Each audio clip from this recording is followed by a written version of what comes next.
നമസ്തേ ജനം ഡിബേറ്റിലേക്ക് സ്വാഗതം. നിയമത്തിന് മുന്നിൽ എല്ലാവരും സമന്മാരാണ്. അതിൽ ജാതി മത വർഗവർണ്ണമോ കക്ഷി രാഷ്ട്രീയമോ വലിപ്പച്ചെറുപ്പമോ ഇല്ല. പ്രമാദമായ ഭാസ്കര കാരണവർ കൊലക്കേസിൽ 3 ജീവപര്യന്തം തടവിന് ശിക്ഷിക്കപ്പെട്ട ഷെറിനെ ജയിലിൽ നിന്നും മോചിപ്പിക്കാൻ മന്ത്രിസഭായോഗം തീരുമാനിച്ചു. സ്ത്രീ എന്നതുകൊണ്ടും 14 വർഷം പൂർത്തിയാക്കിയതിനാലും നല്ല നടപ്പും പരിഗണിച്ച് ഷെറിനെ മോചിപ്പിക്കുന്നുവെന്നാണ് സർക്കാർ ഭാഷ്യം. എന്നാൽ വസ്തുതകൾ മറിച്ചാണെന്നാണ് അട്ടക്കുളങ്ങര വനിതാ ജയിലിൽ ഷെറിൻ്റെ സഹതടവുകാരിയായിരുന്ന MS സുനിത സാക്ഷ്യപ്പെടുത്തുന്നത്. UDF സർക്കാരിൻ്റെ കാലത്ത് ഷെറിന് ജയിലിൽ VIP പരിഗണനയായിരുന്നു. സെല്ലിൽ മെത്ത, തലയണ, സ്വന്തം വസ്ത്രങ്ങൾ, സൗന്ദര്യവർദ്ധക വസ്തുക്കൾ, മൊബൈൽ ഫോൺ, 3 നേരവും പുറത്തുനിന്നും ഭക്ഷണം, തുണി കഴുകാൻ സഹതടവുകാരി, യഥേഷ്ടം പരോൾ. എന്തിനധികം അന്നത്തെ ജയിൽ സൂപ്രണ്ടും ജീവനക്കാരും സ്നേഹവാത്സല്യങ്ങൾ കൊണ്ട് ഷെറിനെ വീർപ്പ് മുട്ടിച്ചിരുന്നു. ജയിൽ ചട്ടങ്ങൾക്ക് വിരുദ്ധമായുള്ള ഈ പ്രത്യേക ആനുകൂല്യങ്ങളെ ചോദ്യം ചെയ്ത, അതിൽ രേഖാമൂലം പരാതിപ്പെട്ട ഒരേ ഒരു തടവുകാരിയായിരുന്നു സുനിത. സുനിതയുടെ പരാതിയിൽ കഴമ്പുണ്ടെന്ന് കണ്ടെത്തിയതിൻ്റെ അടിസ്ഥാനത്തിലാണ് വൈകിയാണെങ്കിലും ഷെറിനെ വിയൂർ ജയിലിലേക്ക് മാറ്റിയത്. ജയിലിനകത്തും ജയിലിന് പുറത്തും ഷെറിന് വഴിവിട്ട ബന്ധങ്ങളുണ്ടായിരുന്നു. ജയിൽ വകുപ്പിലെ ഒരു മുൻ DIG വനിതാ ജയിലിലെ പതിവ് സന്ദർശകരായിരുന്നു, അതും രാത്രികാലങ്ങളിൽ. പുരുഷ DIGക്ക് വനിതാ ജയിലിൽ എന്തായിരുന്നു കാര്യം? പരോളിൽ പുറത്ത് പോകുമ്പോഴും തിരിച്ച് ജയിലിലേക്ക് വരുമ്പോഴും ഷെറിനെ അനുഗമിച്ചത് ഒരു രാഷ്ട്രീയ നേതാവും അയാളുടെ സഹായിയുമായിരുന്നു. ഇപ്പോഴിതാ ഇരു കണ്ണുകൾക്കും കാഴ്ചയില്ലാത്ത 20 വർഷം തടവ് പൂർത്തിയാക്കിയ ബിനിതകുമാരിയെ പോലുള്ളവർ മോചനത്തിനായി കേഴുമ്പോൾ ഷെറിൻ്റെ റെമിഷൻ പെറ്റീഷനിൽ ശരവേഗത്തിൽ നടപടിയുണ്ടാവുന്നു. ബിനിതകുമാരിക്ക് അവർ അർഹിക്കുന്ന നീതി നിഷേധിക്കപ്പെടുമ്പോൾ ഷെറിൻ സർക്കാരിൻ്റെ കണ്ണിലുണ്ണിയാവുന്നത് എങ്ങനെ? നമുക്ക് പരിശോധിക്കാം. യാഥാർത്ഥ്യങ്ങൾ വിളിച്ചു പറയാൻ ചങ്കൂറ്റം കാണിച്ച സുനിത തത്സമയം ചേരുന്നു. ഒപ്പം സാമൂഹ്യ പ്രവർത്തക അഞ്ജു പാർവതി പ്രബീഷ്, BJP വക്താവ് അഡ്വക്കേറ്റ് TS ഉല്ലാസ് ബാബു, കോൺഗ്രസ് വക്താവ് അഡ്വക്കേറ്റ് PM നിയാസ്, ഇടത് സഹയാത്രികൻ ഡോക്ടർ B ജയരാജ് എന്നിവരും അതിഥികളാവുന്നു. എല്ലാ അതിഥികളെയും ഈ സംവാദത്തിലേക്ക് സ്നേഹപൂർവ്വം സ്വാഗതം ചെയ്യുന്നു. ഒപ്പം പ്രേക്ഷകരെയും. ഞാൻ ഈ സംവാദം സുനിതയിൽ നിന്ന് തുടങ്ങിയാണ്. സുനിത, എന്തായാലും സുനിത പല കാര്യങ്ങളും വെട്ടിത്തുറന്ന് പറഞ്ഞു. സുനിത, ഭീഷണി പലതും ഉണ്ടോ സുനിത? ഈ പ്രേക്ഷകർ ചോദിക്കുന്നത് എന്തിന് സുനിതയുടെ മുഖം കാണിച്ചു എന്നാണ്. ഞാൻ പറഞ്ഞു സുനിതയ്ക്ക് അതിലൊരു കുഴപ്പവും ഇല്ല, മുഖം കാണിച്ചുകൊണ്ട് തന്നെ യാഥാർത്ഥ്യങ്ങൾ തുറന്ന് പറയണം എന്ന് സുനിത തന്നെ തീരുമാനിച്ചിട്ടുണ്ട്. അതിൻ്റെ അടിസ്ഥാനത്തിലാണ് സുനിതയുടെ മുഖം കാണിച്ചത് എന്ന് പറയുന്നു. സുനിത, ഒരുപക്ഷെ സുനിതയുടെ വെളിപ്പെടുത്തലുകൾ വലിയ ചലനങ്ങൾ ഉണ്ടാക്കിയേക്കാം. സുനിത, ഈ അഭിമുഖത്തിന് ശേഷം എങ്ങനെയാണ് കാര്യങ്ങളെ നോക്കിക്കാണുന്നത്? അഭിമുഖത്തിന് ശേഷം എനിക്ക് കുറച്ചുപേരൊക്കെ എന്നെ വിളിച്ചിരുന്നു. അപ്പോ എല്ലാവരും ഇപ്പം എന്നോട് ചോദിക്കാണ്ടായിരുന്നത് എന്തിനാണ് ഇങ്ങനത്തെ ഈ കാര്യങ്ങൾ പറഞ്ഞത് എന്നാണ് എല്ലാവരും ചോദിക്കുന്നത്. കാരണം ഇതിന്റെ പേരിൽ എന്തെങ്കിലും പ്രശ്നങ്ങൾ ഉണ്ടാകുമോ എന്നാണ് എന്റെ വളരെ അടുത്ത സുഹൃത്തുക്കൾ പോലെ എന്നോട് പറയുന്നത്. അപ്പോ ഇതിൽ ഞാൻ ഉദ്ദേശിക്കുന്നത് വെച്ചാല് പ്രശ്നങ്ങളല്ലേ ഉണ്ടാവാൻ പോകുന്ന പ്രശ്നങ്ങൾ എന്തായാലും കുഴപ്പമില്ല. കാരണം വെച്ചാൽ ഇപ്പൊ വിനീതകുമാരിനെ പോലെ അവർക്ക് 2 കണ്ണ് കാണില്ല. അതുപോലെ തന്നെ 20 വർഷത്തോളം പൂർത്തിയാക്കിയ 4-5 തടവുകാർ ഇപ്പോഴും അവിടെ എടുക്കുന്നുണ്ട്. അപ്പൊ അവരുടെ കാര്യത്തിലെങ്കിലും എന്തെങ്കിലും തീരുമാനം ഉണ്ടാവുമെന്നാണ് എന്റെ പ്രതീക്ഷ. സുനിത, ഈ ഷെറിനുമായിട്ട് എന്തെങ്കിലും വ്യക്തിവിരോധം ഉണ്ടായിരുന്നോ? അതിന്റെ അടിസ്ഥാനത്തിലാണോ ഇങ്ങനെ വെളിപ്പെടുത്തൽ നടത്തിയത്? അല്ലല്ല, കാരണം ഞാൻ ജയിലിൽ വെച്ചിട്ടാണ് ആ കുട്ടീനെ കാണുന്നത്. ഞാൻ ജയിലിൽ നിന്ന് ഉള്ളപ്പോഴും അവിടെ നിന്ന് വരുന്നത് വരെ ഞങ്ങൾ ഒരുമിച്ച് സ്നേഹത്തിൽ തന്നെയാണ് കഴിഞ്ഞിരുന്നത്. ഞങ്ങൾ തമ്മിൽ ഒരു വഴക്കുണ്ടാവേ അവിടെ അത്രയും ഒരു റിപ്പോർട്ട് ഉണ്ടാവുക ഇതുവരെ ചെയ്തിട്ടില്ല. മാത്രല്ല അന്ന് ഞാൻ നേരെ ഇത് പരാതി കൊടുത്തതിനൊക്കെ വ്യക്തമായ തെളിവുകളുള്ളതാണ്. മാത്രമല്ല അന്ന് രേഖാമൂലം പരാതിപ്പെട്ടിരുന്നു, പക്ഷേ ആ പരാതിയിലൊന്നും നടപടി ഉണ്ടായില്ല അല്ലേ? ആ പരാതിയില് ജയിലിൽ കിടന്നുകൊണ്ട് നമ്മൾ ആദ്യത്തെ പരാതി കൊടുക്കുന്നത് സൂപ്രണ്ടിനാണ്. സൂപ്രണ്ടിന് പരാതി കൊടുത്തിട്ട് നടപടി ഉണ്ടാവാത്തതിനെ തുടർന്നിട്ടാണ് പരാതിപ്പെട്ടിയിൽ എഴുതിയിട്ടത്. പരാതിപ്പെട്ടിയിൽ എഴുതിയിട്ടിട്ടും പ്രത്യേകിച്ച് അതിനൊരു മറുപടി ഉണ്ടാവാഞ്ഞത് കൊണ്ടാണ് അവിടെ നമ്മളൊരു ഉദ്യോഗസ്ഥൻ മുഖേന നമ്മളതിന്റെ പരാതി അല്ലെങ്കിൽ അവിടെ കണ്ട കാര്യങ്ങള് ഷെറിൻ അവിടെ ഫോൺ ഒരു ബ്ലൂ ബ്ലാക്ക് മെയിലിംഗ് കേസിലെ പ്രതി ഇന്ത്യാസും ഷെറിനും കൂടി ഉപയോഗിച്ച് ഫോൺ നമ്പർ അടക്കം ഞാൻ പരാതി കൊടുത്തത്. കൈരളിപ്പീപ്പിന്റെ ചീഫ് റിപ്പോർട്ടർ ഷാജഹാനാണ് ഞാനൊന്ന് പരാതി കൊടുത്തത്. ആ പരാതി പുറത്തേക്ക് വന്നതാണ് ഇതിന്റെ തുടക്കം. അതാണ് അന്ന് ജയിൽ അതിനൊരു പരാതി DIG-യെ പ്രകോപിപ്പിച്ചതല്ലേ? അതെ അതെ അതെ.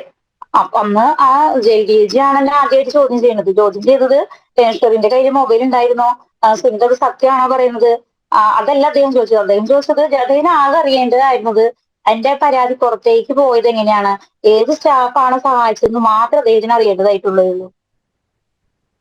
അതിനുശേഷം ഭീഷണിപ്പെടുത്തുകയും ചെയ്തു. അദ്ദേഹം പറഞ്ഞതെന്ന് വെച്ചാല് ഞാൻ ഇവിടെ തന്നെ കിടക്കും, ഞാൻ പുറത്തിറങ്ങൽ ഉണ്ടാവില്ല എന്ന് പറഞ്ഞത്. അപ്പൊ എനിക്കൊരു വിശ്വാസമുണ്ട്, ഞാൻ ചെയ്ത് തെറ്റില്ല, ഞാൻ പറയുന്നത് മോനെയല്ല, കാരണം വ്യക്തമായ തെളിവുകളുണ്ട്. അപ്പൊ അതുകൊണ്ട് ഞാൻ പറഞ്ഞു, ഞാൻ ആ സ്റ്റാഫിന്റെ പേര് എന്തായാലും കാട്ടിയിട്ട സ്റ്റാഫിന് അവർക്ക് അവിടെ ആ കാട്ടിലൂടെ ഒരു ആത്മാർത്ഥമുണ്ട്. ആ ജയിലില് ആ 2 സ്റ്റാഫ് മാത്രം അത്ര ആത്മാർത്ഥമുള്ള സ്റ്റാഫുള്ളൂ, ബാക്കി എല്ലാവരും അവര് പൈസ വാങ്ങുന്നവരായിരുന്നു. അപ്പൊ ഞാൻ എന്തായാലും അവരെ ചതിക്കാൻ ഞാൻ തയ്യാറായിരുന്നില്ല, അതുകൊണ്ട് ഞാൻ പറഞ്ഞില്ല. പിന്നെ അതിന്റെ പക്ഷേ ആ പരാതി ആ കൈരളി TV വന്നതിന്റെ പേരിൽ മാത്രം അതിന് ആദ്യം ആ 2 ഉദ്യോഗസ്ഥരെയാണ് സ്ഥലം മാറ്റിയത്. സരസ്വതി എന്ന് പറയുന്ന ഒരു മാഡത്തിനും പിന്നെ സെലീൻ കുമാരി എന്നാണെന്നുള്ള സ്റ്റാഫിന്റെ പേര്. 2 സ്റ്റാഫിനെയാണ് ആദ്യം ട്രാൻസ്ഫർ കൊടുത്തത്, പണിഷ്മെന്റ് ട്രാൻസ്ഫർ കൊടുത്തത്. അപ്പോഴും ഷെറിനെതിരെ നടപടി ഉണ്ടായില്ല. അത് കഴിഞ്ഞിട്ട് ഞാൻ 1 മാസത്തിന് ശേഷം ജയിലിൽ നിന്ന് ഇറങ്ങിയതിന് ശേഷം ഷെറിനെതിരെ നടപടി ഇല്ലാത്തത് കൊണ്ടാണ് DGP സെൻകുമാറിന് ഈ വിവരങ്ങളെല്ലാം പ്രദീപ് സാറ് വൈകുന്നേരം അവിടെ വന്നു പോകുന്നത് വെച്ചിട്ടും ഈ വിവരങ്ങളെല്ലാം കാണിച്ചുകൊണ്ട് ഞാൻ DGP സെൻകുമാറിന് പരാതി അയച്ചു.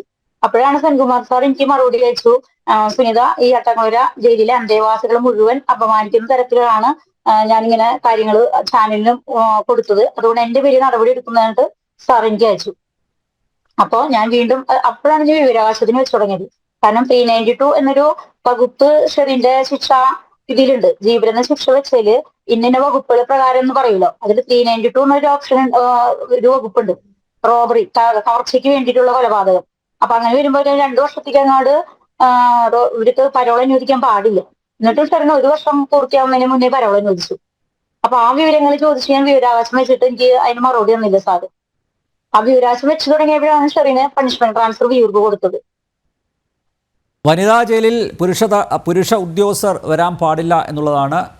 പക്ഷേ ഈ DIG അവിടെ സന്ദർശകനായിരുന്നു അല്ലേ? സുനിത നേരിട്ട് കണ്ടതാണ്. സുനിത സാധാരണ തടവുകാരെ 5:30 ലോക്കപ്പ് ചെയ്യും അല്ലേ? അതെ അതെ. ഈ ഷെറിനെ മാത്രം അൺലോക്ക് ചെയ്യുന്നു, അതും 7 മണിയാകുമ്പോൾ. പിന്നെ കുറേ സമയം കഴിഞ്ഞാലാണ് ഈ ഷെറിൻ തിരിച്ച് സെല്ലിലെത്തുന്നതല്ലേ? അതെ അതെ. അപ്പൊ അത് സുനിത തന്നെ, ക്ഷമിക്കണം, ഷെറിൻ തന്നെ തുറന്നു പറഞ്ഞിട്ടുണ്ടായിരുന്നു ഇങ്ങനെ DIG-യുമായിട്ടുള്ള ഈ ബന്ധം. ഞാൻ ആ മൊബൈൽ ഫോണിൽ പ്രശ്നം ഉണ്ടാക്കിയപ്പോൾ ഷെറിനോട് പറഞ്ഞത്, സുനിത ഇതിൽ നിന്ന് പിന്മാറണം, സുനിതനെ ഞാൻ ഇറക്കാൻ സഹായിക്കാം, സുനിതയ്ക്ക് എന്താ ഹെൽപ്പ് ചെയ്യാം. അതായത് പ്രദീപ് സാറായിട്ട് ഞാൻ വളരെ വളരെ അടുത്ത ബന്ധമാണ്. അപ്പൊ അതുകൊണ്ട് തന്നെ പ്രദീപ് സാർ പ്രശ്നം ഉണ്ടാകില്ല, സുനിതയായിട്ട് പ്രശ്നം ഉണ്ടാക്കാതിരുന്നാൽ മതി. അപ്പൊ ഷെറിനും പ്രദീപ് സാറുള്ള മറ്റേ എന്താ പറയാ, അവർ തമ്മിലുള്ള ശാരീരിക ബന്ധം എന്തെന്ന് തുറന്നു പറഞ്ഞ ഷെറിനാണ് എന്നോട്.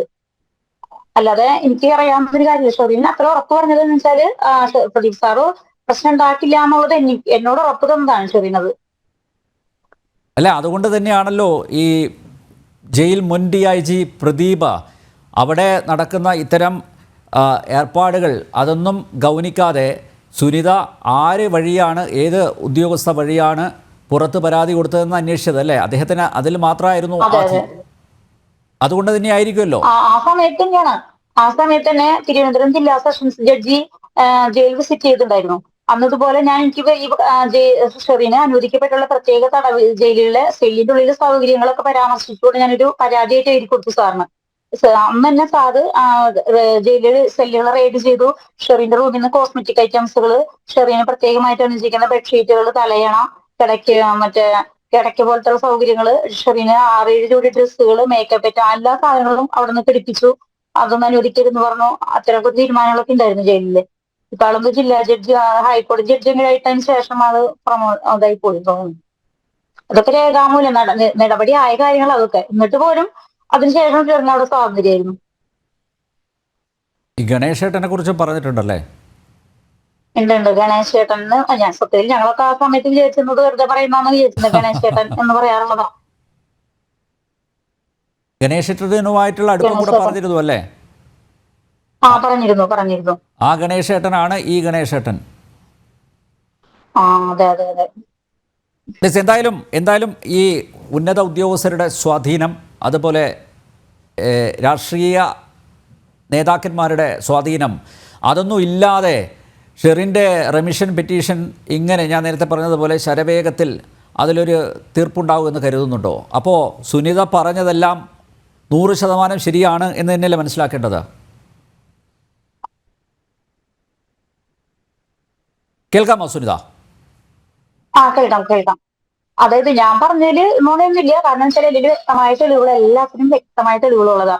ഞാനന്ന് സാറിന് തന്നിട്ടുണ്ടായിരുന്നു. ഞാൻ വിവരാവകാശ മനുഷ്യന്റെ അതെ. കടലാസുകളും സെനറ്റർമാർക്ക് അയച്ച മറുപടിയും എല്ലാം ഞാൻ ഉണ്ടായിരുന്നു. അന്ന് ഇതിപ്പോ പലരും എന്നോട് ഒന്ന് രണ്ട് പേര് വിളിച്ചു ചോദിച്ചത് ഇതിന്റെ പിന്നിൽ ആരെങ്കിലും ഉണ്ടോ, സുനിധിക്ക് ആരെങ്കിലും പൈസ ഓഫർ ചെയ്യുന്നുണ്ടോ? എനിക്കൊരു 5 പൈസയ്ക്ക് വേണ്ടിയിട്ടല്ല, അല്ലെങ്കിൽ എനിക്ക് ഇതിന്റെ പേരിൽ ഒരു പ്രതിഫലം ഞാൻ ആഗ്രഹിക്കുന്നില്ല, എനിക്ക് വേണ്ടതാണ്. കാരണം മറ്റൊരാളുടെ ദോഷത്തിന് വേണ്ടിയിട്ടോ അല്ലെങ്കിൽ ഷെറിൻ എന്ന കുട്ടി ജയിലിൽ നിന്ന് ഇറങ്ങണ്ട എന്ന് എനിക്ക് യാതൊരു ആഗ്രഹമില്ല. ഷെറിൻ ഇറങ്ങിക്കോട്ടെ. പക്ഷേ അതിനു മുമ്പ് അതിന് അർഹതയുള്ള ഒരു 4-5 തടവുകാരി പിഴവൊക്കെ എടുക്കുന്നുണ്ട്. ഞാൻ പറഞ്ഞല്ലോ, ആ അനിശാന്തിക്ക് ജയിലിൽ നിന്ന് ഇപ്പോ സുപ്രീം കോടതി ജാമ്യപ്രകാരം ഇറങ്ങാൻ കഴിഞ്ഞത് അവരുടെ കയ്യിൽ പൈസ ഉള്ളതിനെ കാണാൻ സുപ്രീം കോടതിയിൽ വക്കീലിന് വെക്കാൻ കഴിഞ്ഞത്. അതിന് ഒരു മാർഗം ഇല്ലാതെയാണ് ആ കണ്ണ് കാണാത്ത ബിന്ദാകുമാരി എന്ന് പറഞ്ഞ ലേഡി അവിടെ കിടക്കുന്നത്. പിന്നെ ഒരു വിദ്യാലക്ഷ്മി, രണ്ട് ചെറിയ കുട്ടികളെ രമ്യ. അപ്പോ അത്തരം തടവുകാര് ഇപ്പൊ സാമ്പത്തികോ രാഷ്ട്രീയപരമായിട്ട് പിടിപാടൊന്നും ഇല്ലാത്തവർക്ക് ഇതുപോലെ ജയിൽ അഡ്വൈസറി ബോർഡിൽ വെക്കാലോ, വെച്ചിട്ട് അവർക്ക് ഇറങ്ങാനുള്ള സഹായം ചെയ്യണ്ടേ? ഇത് ഷെറിനെ പോലത്തെ മാനസാന്തരം വന്ന പ്രതികളല്ല അവരൊക്കെ ശരിക്കും മാനസാന്തരം വന്ന പ്രതികൾ തന്നെയാണ്. അവരൊക്കെ ചെയ്ത കുറ്റം, അവരൊക്കെ സാഹചര്യം കൊണ്ട് ചെയ്തതാണ്. അല്ലെങ്കിൽ ഷെറിനെ പോലെ ഒരു ദിവസം അങ്ങനെ നേരം വിളിക്കുമ്പോ കോടീശ്വരി ആവാൻ വേണ്ടിയിട്ട് അല്ലെങ്കിൽ അങ്ങനെ അത്തരം കൃത്യങ്ങൾ ചെയ്തു വന്നവരല്ലല്ലോ അവരൊക്കെ. അപ്പൊ പാവപ്പെട്ടവനും സാധാരണക്കാരനും അല്ലെങ്കിൽ പൈസ ഉള്ള ആൾക്കൊക്കെ നിയമമൊക്കെ ഒരേപോലെ ആയിരിക്കണം. സംഭവം അങ്ങനെയൊന്നല്ല നമ്മുടെ ഇവിടെ നടക്കുന്നത്. എങ്കിലും അതുകൊണ്ട് മാത്രമാണ് ഈ വഴിവിട്ട നടപടികളെ ചോദ്യം ചെയ്തത്, അല്ലേ? അതെ, ഞാൻ ജയിലിൽ കിടക്കുമ്പോ തന്നെയാണ് ഈ പ്രശ്നങ്ങളൊക്കെ ഞാൻ ചോദ്യം ചെയ്തത്. അന്നത്തെ ആ തെളിവുകൾ ഇപ്പോഴും ഉണ്ട്. അതുകൊണ്ടാണ് ഇപ്പൊ ഷെറിനെ വിട്ടയക്കുന്നത് കേട്ടപ്പോ ഞാൻ ഞെട്ടിപ്പോയി. കാരണം വെച്ചാല് ഇപ്പതേ ബോച്ചയുടെ കേസ്, ബോച്ചയ്ക്ക് ഒരുപാട് പേർക്ക് സഹായം ചെയ്ത വ്യക്തിയാണ് ഞാനും. ആ കേസിൽ ഞാൻ ബോച്ചയുടെ ഒപ്പം തന്നെയാണ് ഞാനും നിൽക്കുന്നത്. പക്ഷെ എങ്കിൽ കൂടി അയാൾ അടിയന്തരമായിട്ട് അയാളുടെ ജാമ്യ ഹർജി വെച്ചപ്പോ അന്നത്തെ ഇപ്പൊ ബഹുമാനപ്പെട്ട ജസ്റ്റിസ് കുഞ്ഞികൃഷ്ണൻ സാറ് ചോദിച്ചു, അടിയന്തരമായിട്ട് അയാൾ ആ ഹർജി പരിഗണിക്കേണ്ട കാര്യം എന്താണ്?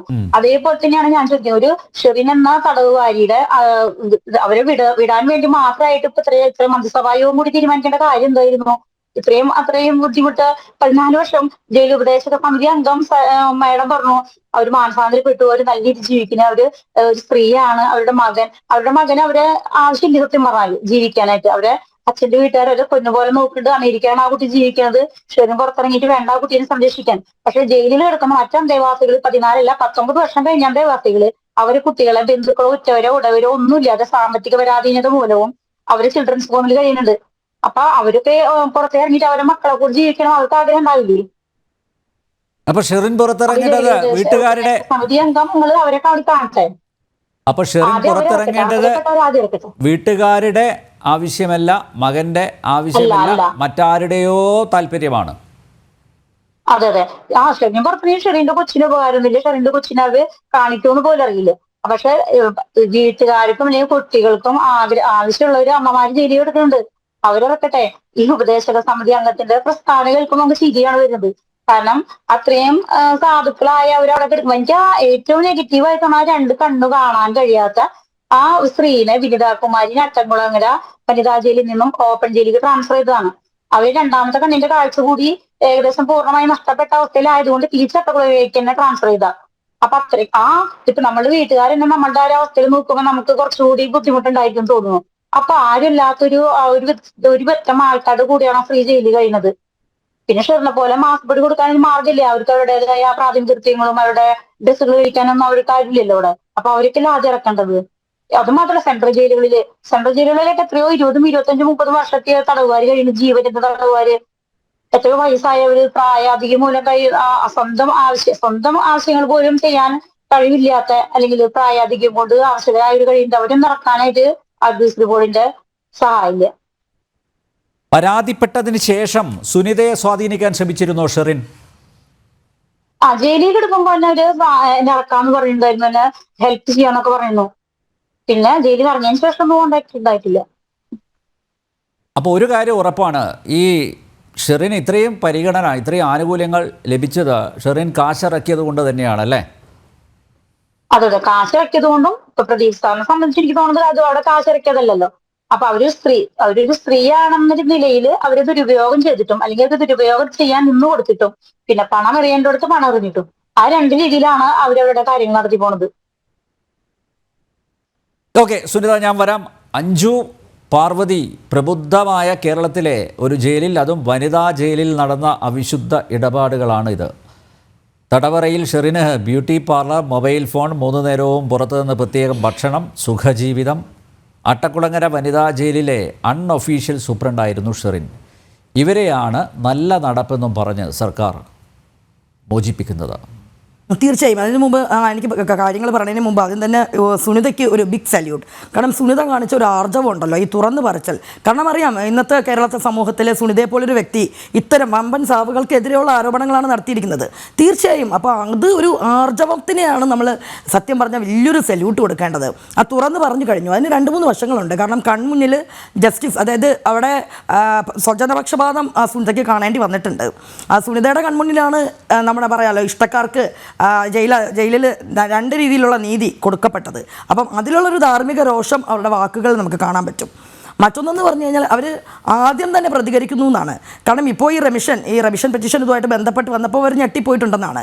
പക്ഷെ ആദ്യം മുതലേ സുനിതയിൽ ഒരു പോരാളി ഉണ്ട്.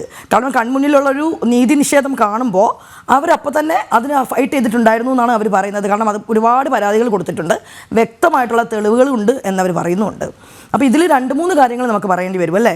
നമുക്ക് പറയേണ്ടി വന്നത് ഒന്നെന്ന് പറഞ്ഞ് എനിക്ക് അതിൽ ഏറ്റവും വലിയൊരു തമാശ തോന്നിയത് മാനസാന്തരം എന്നുള്ളൊരു വാക്ക് കേട്ടിട്ടുണ്ടായിരുന്നു. കാരണം റെമിഷനുമായിട്ട് ബന്ധപ്പെട്ടിട്ട് ഇനി മാനസാന്തരം എന്നുള്ള വാക്ക് വന്നപ്പോൾ ഞാൻ ആലോചിച്ചത് ഈ സുനിത പറഞ്ഞ കാര്യങ്ങളൊക്കെ തന്നെ അന്തരീക്ഷത്തിൽ ഇപ്പോൾ ഒരു തുറന്നു പറച്ചിൽ സുനിതയിൽ നിന്നുണ്ടായി. സഹ തടവുകാരിയായി എന്നുള്ള ഇതിൽ ഏറ്റവും റെലവൻ്റ് ആയിട്ടുള്ള, അതാണ് നമ്മൾ വിശ്വസിക്കേണ്ടതായിട്ടുള്ള ഏറ്റവും വലിയൊരു സോഴ്സ്. ഇതിനു മുമ്പ് തന്നെ ഇതെല്ലാ കഥകളും ഈ കാരണവർ വധക്കേസുമായിട്ട് ബന്ധപ്പെട്ട് ഈ ഷെറിൻ അകത്ത് പോയി കഴിഞ്ഞപ്പോൾ നമ്മൾ ഒരുപാട് കഥകൾ കേൾക്കുന്നുണ്ടായിരുന്നു. പിന്നെ ഈ പറഞ്ഞ ഒരു ചേട്ടൻ എന്ന് പറഞ്ഞ രാഷ്ട്രീയ പ്രമുഖനെക്കുറിച്ചുള്ള പേരുകൾ അന്ന് ഓരോ പ്രാവശ്യവും നമ്മൾ കേൾക്കുന്നുണ്ടായിരുന്നു. അതോടൊപ്പം തന്നെ അട്ടക്കുളങ്ങര വനിതാ ജയിലിൽ ഷെറിന് കൊടുത്തിട്ടുള്ള പ്രത്യേക പരിഗണന അല്ലെങ്കിൽ VIP ട്രീറ്റ്മെൻറ്റ്, അവിടെ പല സുഹൃത്തുക്കളും, കാരണം ആ ജയിലിൻ്റെ അകത്ത് തന്നെ ജോലി ചെയ്യുന്ന പലരും ഉണ്ട്. പക്ഷെ അവർക്കൊക്കെ തന്നെ എല്ലാവരും ഇവിടെ മാസപ്പടിയൊന്നും വാങ്ങാത്ത ചിലരൊക്കെ ഉണ്ട് കേട്ടോ. അപ്പോൾ അവർക്കൊക്കെ ഉള്ളിൻ്റെ ഉള്ളിൽ ഒരു ധാർമ്മിക രോഷം ഉണ്ടെങ്കിലും പൊതുസമൂഹത്തോട് ഇത് പുറത്ത് പറയാൻ പറ്റില്ല. കാരണം ജോലി പോകും എന്നൊക്കെ ഉള്ളത്. അപ്പോൾ നമ്മളൊരു റിസർച്ചുമായിട്ട് ബന്ധപ്പെട്ടിട്ടൊക്കെ കുറേ പേരെ ബന്ധപ്പെട്ടിട്ടുണ്ടായിരുന്നു ഇതിന് മുമ്പ് തന്നെ വനിതാ തടവുകാരുടെ കാര്യങ്ങൾക്കൊക്കെ വേണ്ടി. അന്ന് കേട്ട ഒരുപാട് കാര്യങ്ങളുണ്ട്, കഥകളല്ല, യാഥാർത്ഥ്യങ്ങളാണ്. ഇന്നിപ്പോൾ തുറന്ന് പറച്ചിലായിട്ട് വന്നിട്ടുണ്ട് സുനിത. അത് തന്നെയാണ് ഏറ്റവും വലിയൊരു കാര്യം. പക്ഷേ ഇതുവരെ നമുക്ക് എന്താണ് അന്തരീക്ഷത്തിലുള്ള ഒരുപാട് കഥകളായിരുന്നു. പക്ഷേ അതിലുള്ള യാഥാർത്ഥ്യം എന്ന് പറഞ്ഞു കഴിഞ്ഞാൽ വസ്ത്രത്തിൽ പോലും വെള്ളയും അതായത് മറ്റു തടവുകാർക്കൊക്കെ കോറ പോലത്തെ ഒരു തുണി, ആ തുണിയിലാണ് വസ്ത്രം വരുമ്പം എപ്പോഴും നമ്മുടെ ഷെറിന് വെള്ള ഡ്രസ്സായിരുന്നു എന്ന് വളരെ വ്യക്തമായിട്ട് കേട്ടിട്ടുണ്ടെന്നുള്ള പലരും പറഞ്ഞറിഞ്ഞിട്ടുണ്ട്. അതുപോലെ തന്നെ ഭക്ഷണത്തിൻ്റെ കാര്യം, ഈ ബ്യൂട്ടി പാർലർ, ഐലൈനർ എല്ലാം ഉണ്ടായിരുന്നു. അതെ, ബ്യൂട്ടി പാർലർ, സോപ്പ്, ഇതെല്ലാം ഒരുപാട് ഇതൊക്കെ ആദ്യമേ വാർത്തയിൽ വന്നിട്ടുള്ളതാണ്. അതോടൊപ്പം തന്നെ ഇതിൽ മറ്റൊരു കാര്യം കൂടെ ഉണ്ട്. നമുക്ക് ഇവരുടെ പശ്ചാത്തലം എടുത്തു നോക്കിക്കഴിഞ്ഞ് കഴിഞ്ഞാൽ ഇവരെന്താണ് ശരിക്കും പറഞ്ഞാൽ സുപ്രീം കോടതി വരെ പോയിട്ട് കോടതിക്ക് വ്യക്തമായിട്ടുള്ള തെളിവുകളുടെ അടിസ്ഥാനത്തിൽ 1ാം പ്രതിയാണ്. നമുക്ക് മറ്റുള്ളവരൊക്കെ കൂടാ ഈ മാത്രമല്ല 3 ജീവപര്യന്തമാണ്. അതായത് നമ്മുടെ അതിതീവ്ര കോടതി 3 ജീവപര്യന്തമാണ്. അതിന് ഒരു ഇളവ് പോലും സുപ്രീം കോടതി വരെ അവർ പോയിട്ടും കിട്ടിയിട്ടില്ല എന്നുള്ളതാണ് അടുത്തൊരു കാര്യം. അതോടൊപ്പം തന്നെ ഈ സുനിത പറഞ്ഞൊരു വളരെ റെലവൻ്റ് ആയിട്ടുള്ള കാര്യമുണ്ട്. എനിക്ക് തോന്നുന്നു 392 to 402 അങ്ങനെ എന്തോ ആ സെക്ഷൻ്റെ ഇടയിലുള്ള നിയമങ്ങൾ വരുവാണെങ്കിൽ കവർച്ചയിൽ കൂടി ഇവർ ഉൾപ്പെട്ടു. അതെ, അങ്ങനെയുള്ളവർക്ക് പരോളിന് കുറേ മാനദണ്ഡം. പക്ഷെ ഇവർ അകത്ത് പോയിട്ട് 2011 അല്ലേ, ആ ജനുവരി അല്ല ജൂൺ ആണെന്ന് തോന്നുന്നുണ്ട്. അതോ അതെ, ഇപ്പോൾ 14 ആവുന്നേ ഉള്ളൂ. ജൂണിലങ്ങനെ ആകുമ്പോൾ 14 ആവുകയുള്ളൂ. അതിന് മുമ്പാണ് നീക്കങ്ങളൊക്കെ ഉണ്ടായത്. അപ്പോൾ അതിന് മുമ്പ് തന്നെ അവർക്ക് പരോൾ, എനിക്ക് തോന്നുന്നു 500 ദിവസത്തെ പരോൾ. ഞാൻ മാനസാന്തരം എന്ന് പറഞ്ഞു വന്നപ്പം സംസാരിക്കാൻ ഉദ്ദേശിച്ചാണ്. ശരിക്കും പറഞ്ഞാൽ ഒരു വിദേശത്ത് ജോലി ചെയ്യുന്ന ഒരു നേഴ്സിന് 2 വർഷം കൂടുമ്പോഴാണ് 30 ദിവസത്തേക്കൊക്കെ നാട്ടിൽ വരുന്നത്. ഈ 14 വർഷത്തിനിടയിൽ 500 ദിവസങ്ങൾ ഒന്ന് കാൽക്കുലേറ്റ് ചെയ്ത് നോക്കുമ്പം സത്യം പറഞ്ഞാൽ ഇവരെന്തുമായിരുന്നു, ഇത് നാട്ടിലേക്ക് തിരിച്ചു വരുന്നു, 30 ദിവസം 45 ദിവസത്തെ പരോള് കിട്ടുന്നു എന്ന് പറയുമ്പം ശരിക്കും അതൊരു സുഖവാസ കേന്ദ്രമല്ലായിരുന്നോ? ജയിലായിരുന്നോ? അതൊരു കറക്ഷൻ സെൻ്ററാണോ? എന്ത് രീതിയിലുള്ള മാനസാന്തരമാണ് അവർക്ക് വരുന്നത്? കാരണം അവർക്ക് എന്തെങ്കിലും കുറ്റബോധം തോന്നുമോ? കാരണം എവിടെയും അവർക്ക് VIP പരിഗണന. അകത്ത് ചെന്ന് കഴിഞ്ഞാൽ മാസപ്പടി കൊടുക്കുന്നു, അവരുടെ ആജ്ഞാനുവർത്തികളായിട്ട്. കാരണം അവർ ഡിസൈഡ് ചെയ്യുന്ന പറഞ്ഞത് വാർഡൻസിനോടൊക്കെ അവർ ഡിസൈഡ് ചെയ്യും. അതായത് പ്രതികൾക്ക് പോലും ചിലർക്ക് ഇവർ പ്രത്യേക പരിഗണന കൊടുക്കും. ഇപ്പം സുനിത തന്നെ പ്രസക്തമായിട്ട് പറഞ്ഞിട്ടുണ്ട്, ഞാൻ സഹായിക്കാം, പുറത്തിറങ്ങി കഴിഞ്ഞ് സഹായിക്കാം. കാരണം ഈ രീതിയിലുള്ള സഹായ വാഗ്ദാനങ്ങൾ അതിൻ്റെ അകത്തുള്ള ഒരുപാട് തടവുകാർക്ക് കൊടുത്തിട്ടുണ്ട്. അതുപോലെ തന്നെ ട്രാൻസ്ഫർ കാര്യങ്ങളൊക്കെ വരുമ്പോൾ പല ഉദ്യോഗസ്ഥരും മിക്കവാറും ഈ ഉദ്യോഗസ്ഥർ ഈ ചർച്ചയൊക്കെ കാണും, അല്ലെങ്കിൽ വെളിപ്പെടുത്തൽ വരുമ്പോൾ ഓർക്കുന്നുണ്ടാകും ചിലപ്പോഴൊക്കെ എന്നോട്, അതായത് ആ ഉദ്യോഗസ്ഥരോട് പറഞ്ഞിട്ടുണ്ടായിരുന്നു എവിടെയെങ്കിലും ട്രാൻസ്ഫർ വരുമ്പോൾ ഞാൻ തീരുമാനിക്കാം. കാരണം വെച്ചാൽ രാഷ്ട്രീയ ഉന്നത ഇടപെടൽ, അപ്പം മനുഷ്യൻ ഷെറിൻ അത് വെളിപ്പെടുത്തിക്കൊണ്ടേ നടന്നു, ഈ ഉന്നത ഇടപെടൽ എനിക്കുണ്ട് എന്നുള്ള. അതിന് രണ്ട് കാര്യങ്ങളുണ്ട്. ഒന്നെന്ന് പറയുമ്പോൾ ഷെറിൻ അത് ജയിലിലുള്ള എല്ലാവരെയും അറിയിക്കണം, എൻ്റെ കൂടെ എൻ്റെ പിന്നിൽ പ്രബലരുണ്ട്. അതാണല്ലോ ഇപ്പോൾ സുനിതയോട് പോലും പറഞ്ഞിട്ടുള്ളത്, ഇന്ന രാഷ്ട്രീയ നേതാവ് എൻ്റെ കൂടെയാണ്, അല്ലെങ്കിൽ മറ്റ് DIG ആയിട്ട് ഞാൻ ഈ ബന്ധമുണ്ട്. അപ്പം ഇങ്ങനെ ഈ രീതിയിൽ വയലേഷനാണ് കേട്ടോ, ഫുള്ളി വയലേഷനാണ്. എന്താണ് അല്ലേ നമ്മുടെ ഈ ഒരു പൊതുസമൂഹം ഇപ്പോൾ കാണുന്ന കുറച്ച് ക്രൈംസ് ഉണ്ട്.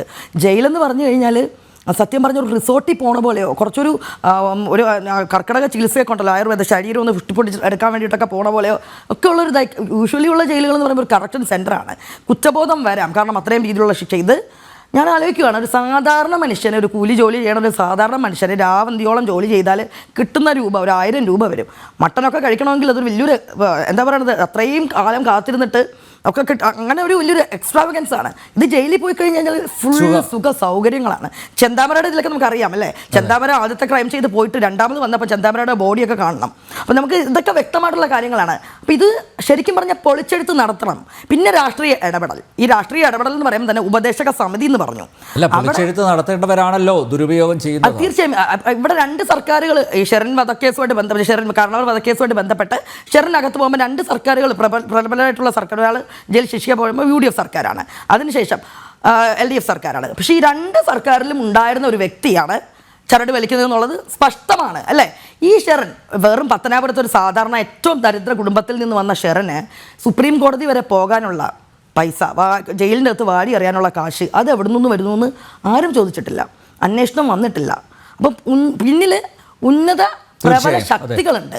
ഇതാണ് നമ്മൾ ചർച്ച ചെയ്യേണ്ടതായിട്ടുള്ള ഏറ്റവും വലിയൊരു വിഷയം. തീർച്ചയായും. അഡ്വക്കേറ്റ് ഉല്ലാസ് ബാബു, നോക്കൂ, നമ്പർ 1 കേരളം അല്ലേ, ഈ കേരളത്തിലെ ഒരു വനിതാ ജയിൽ, ആ വനിതാ ജയിലിൽ രാത്രികാലങ്ങളിൽ DIG സന്ദർശകനായി വരുന്നു. സുനിത തുറന്നു പറഞ്ഞിരിക്കുകയാണ്, അതായത് ബാക്കിയുള്ളവരൊക്കെ, ബാക്കി എല്ലാ തടവുകാരെയും 5:30 മണിക്ക് സെല്ലിൽ ലോക്കപ്പ് ചെയ്യും, പക്ഷേ 7 മണിയാകുമ്പം നമ്മുടെ ഷെറിനെ സൂപ്രണ്ട് തുറന്ന് വിടും.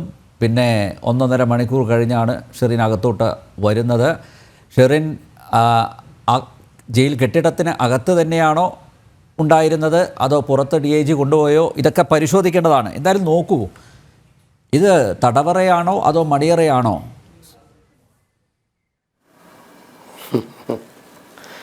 അതായത് ശ്രീ അനിൽ നമ്പ്യാർ, കേരളത്തിൽ ഇത് നടന്നു എന്ന് പറഞ്ഞാൽ രാഷ്ട്രീയ പ്രവർത്തകരായിട്ടുള്ള എന്നെ പോലെയുള്ള ഒരുപാട് പേരുണ്ട്, അവർക്കൊന്നും അത്ര വലിയ ഞെട്ടലൊന്നുമില്ല. കാരണം ആഭ്യന്തര വകുപ്പ് ഇല്ലാത്ത കേരളത്തിൽ ഇതൊക്കെ നടക്കും. അപ്പോൾ അതിലവിടെ ഗണേശേട്ടന്മാരുണ്ടാവും, അവിടെ നിരവധി പ്രദീപേട്ടന്മാരുണ്ടാവും. അവിടെ ഇനി പ്രദീപേട്ടനും ഗണേശേട്ടനും കൂടാതെ അതിൻ്റെ പുറകിൽ ഒളിച്ചിരിക്കുന്ന മറ്റു കുറേ ചേട്ടന്മാരും ചേച്ചിമാരും ഉണ്ടാവും. കാരണം എന്താണ്, അവർ നാഥനില്ലാത്ത കളരിയിൽ ജോലി ചെയ്ത് മാസം നികുതി പണം ജനങ്ങളുടെ കൊണ്ടുപോയി അതനുസരിച്ച് ശമ്പളവും കിട്ടി, അതനുസരിച്ച് സുഖലോലുപതയിൽ നടക്കുന്ന ഒരു കാര്യമാണ്. ഞാൻ ചോദിക്കുന്നു, ഒരു അവാർഡ് മേടിക്കാൻ പോയിപ്പോൾ ചവിട്ടി തട്ടി വീണതിനൊന്നല്ലല്ലോ ഈ ബഹുമാന്യത കളിയാക്കിക്കൊണ്ട് പറഞ്ഞ കേട്ടോ ഭാഷ അവർ ജയിലിൽ പോയത്. അവർ നല്ല ഗൂഢാലോചന നടത്തിയിട്ട് കാശ് കിട്ടണം, നല്ല ജീവിതം കിട്ടണം എന്നല്ല അവർ ആഗ്രഹിച്ചത്, കാശ് കിട്ടണമെന്ന് ആഗ്രഹിച്ചു. നല്ല ജീവിതം കിട്ടുന്നതിന് വേണ്ടിയിട്ടുള്ള സാഹചര്യങ്ങളിൽ നിന്ന് അവിടെ ഗൂഢാലോചന നടത്തി, അവിടെ കളവ് നടത്തി, അവിടെ ഒരാളെ കൊന്ന്, ഇതൊക്കെ നിയമപരമായിട്ട് തെളിയിച്ച് നിയമപരമായിട്ട് അത് ശരിവെച്ച് അവരെ ഒരു ശിക്ഷയ്ക്ക് വിധിച്ച് ആ ശിക്ഷയ്ക്ക് പോകുന്ന സമയത്ത് പെട്ടെന്ന് എത്ര തിടുക്കത്തിലാണ് അവരുടെ ആ കാലാവധി കഴിഞ്ഞു എന്ന്. അവിടെ എന്താ പറഞ്ഞത്, അവിടെ ജീവപര്യന്തത്തിൻ്റെ ഡെഫിനീഷനിൽ അല്ലെങ്കിൽ ഓർഡറിൽ അത് ഇത്ര കൊല്ലം ഒരിക്കലും കഴിയരുത് എന്ന് പറഞ്ഞിട്ടില്ല, അത് ജീവിതാവസാനം വരെയാണ് എന്ന് രേഖപ്പെടുത്തിയിട്ടില്ല. ആയതുകൊണ്ട് തന്നെ 14 കൊല്ലം എന്ന് പറയപ്പെടുന്നതിൽ വെച്ച് കൊടുക്കാം. അഡ്വൈസറി കമ്മിറ്റിക്ക് ആരാണ് ഉപദേശം കൊടുത്തത്? അർജൻറ്റായിട്ട് EMIയെ പുറത്ത് വിടണം, അഡ്വൈസറി കമ്മിറ്റി അത് പറയണം. 2, അത് എന്തിനായിരുന്നു ഒരു പ്രമുഖൻ എന്ന് പറഞ്ഞാൽ അതിനകത്ത് മന്ത്രിസഭാ യോഗത്തിൽ ഇങ്ങനൊരു തീരുമാനമെടുക്കുമ്പോൾ സ്വാധീനിച്ചിട്ടുണ്ടെങ്കിൽ ആ സ്വാധീനിച്ച വ്യക്തിയുടെ പേര് പുറം ലോകം അറിയേണ്ടതാണ്.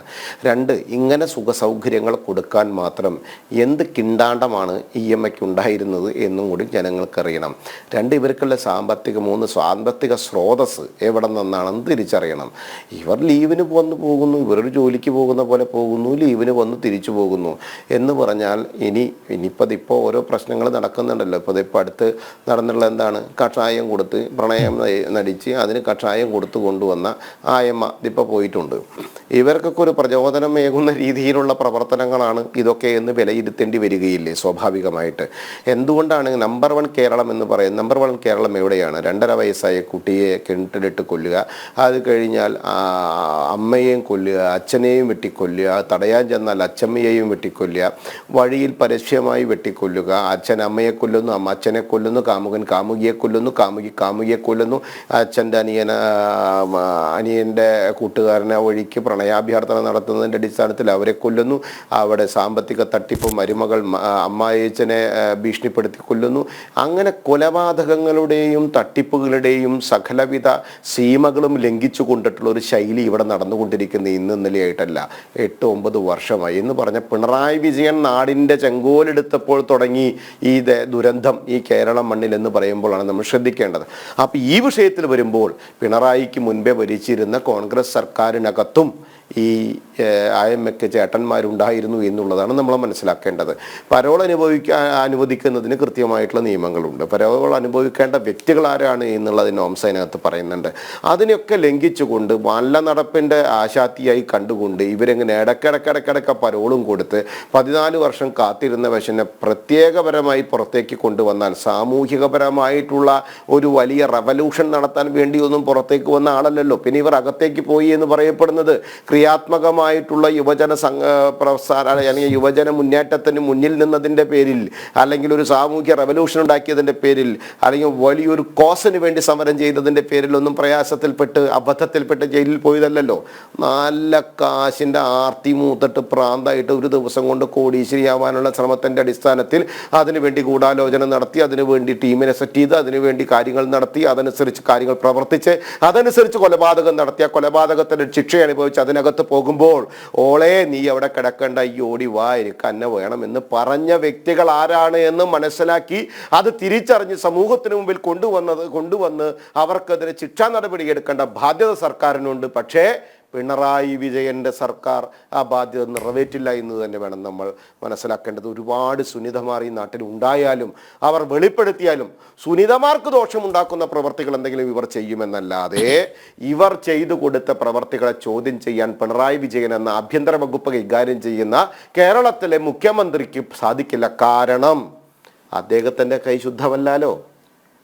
അദ്ദേഹത്തിന് ഇത് പറയാൻ സാധിക്കില്ല. കാരണം ഒരു കെട്ട് കാര്യങ്ങൾ ഇവർ തിരിച്ച് ചോദിച്ചാലോ അപ്പോൾ ചില പൗരന്മാർക്ക്, ചില പ്രമുഖന്മാർക്ക്, ചില രാഷ്ട്രീയ നേതാക്കന്മാർക്ക്, ചില പുങ്കവന്മാർക്കൊക്കെ എല്ലാവിധ സുഖ സൗകര്യങ്ങളും നേടിക്കൊടുക്കുന്ന കാര്യത്തിൽ കണ്ണടച്ചുകൊണ്ട് അദ്ദേഹം ആ കാര്യത്തിന് നിന്നു കൊടുക്കുന്നു.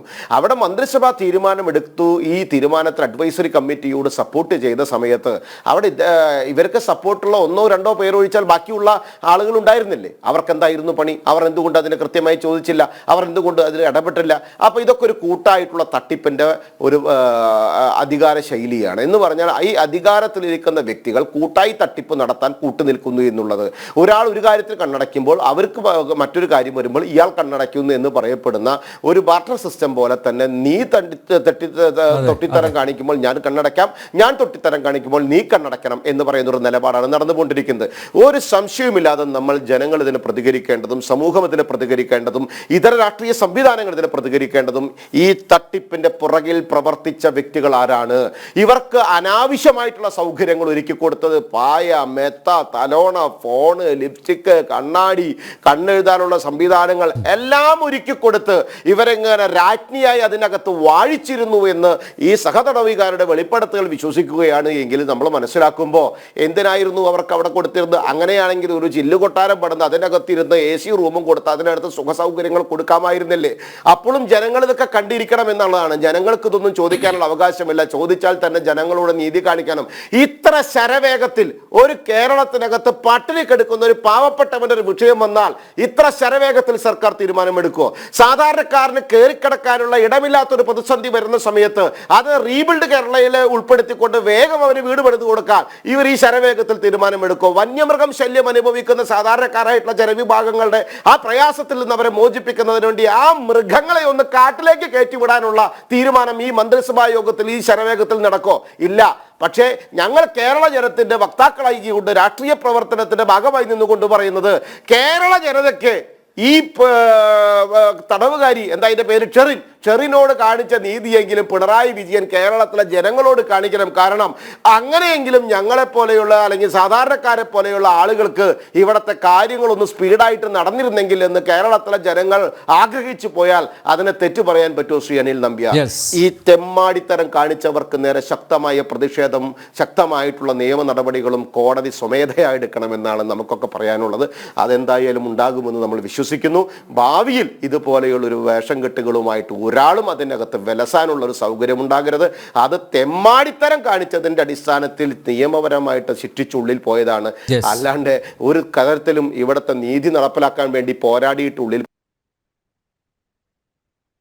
ഓക്കെ, അടുത്ത പി എം നിയാസ്, UDF സർക്കാരും റെസ്പോൺസിബിൾ ആണ്, UDF സർക്കാരിനും ഉത്തരവാദിത്വമുണ്ട്.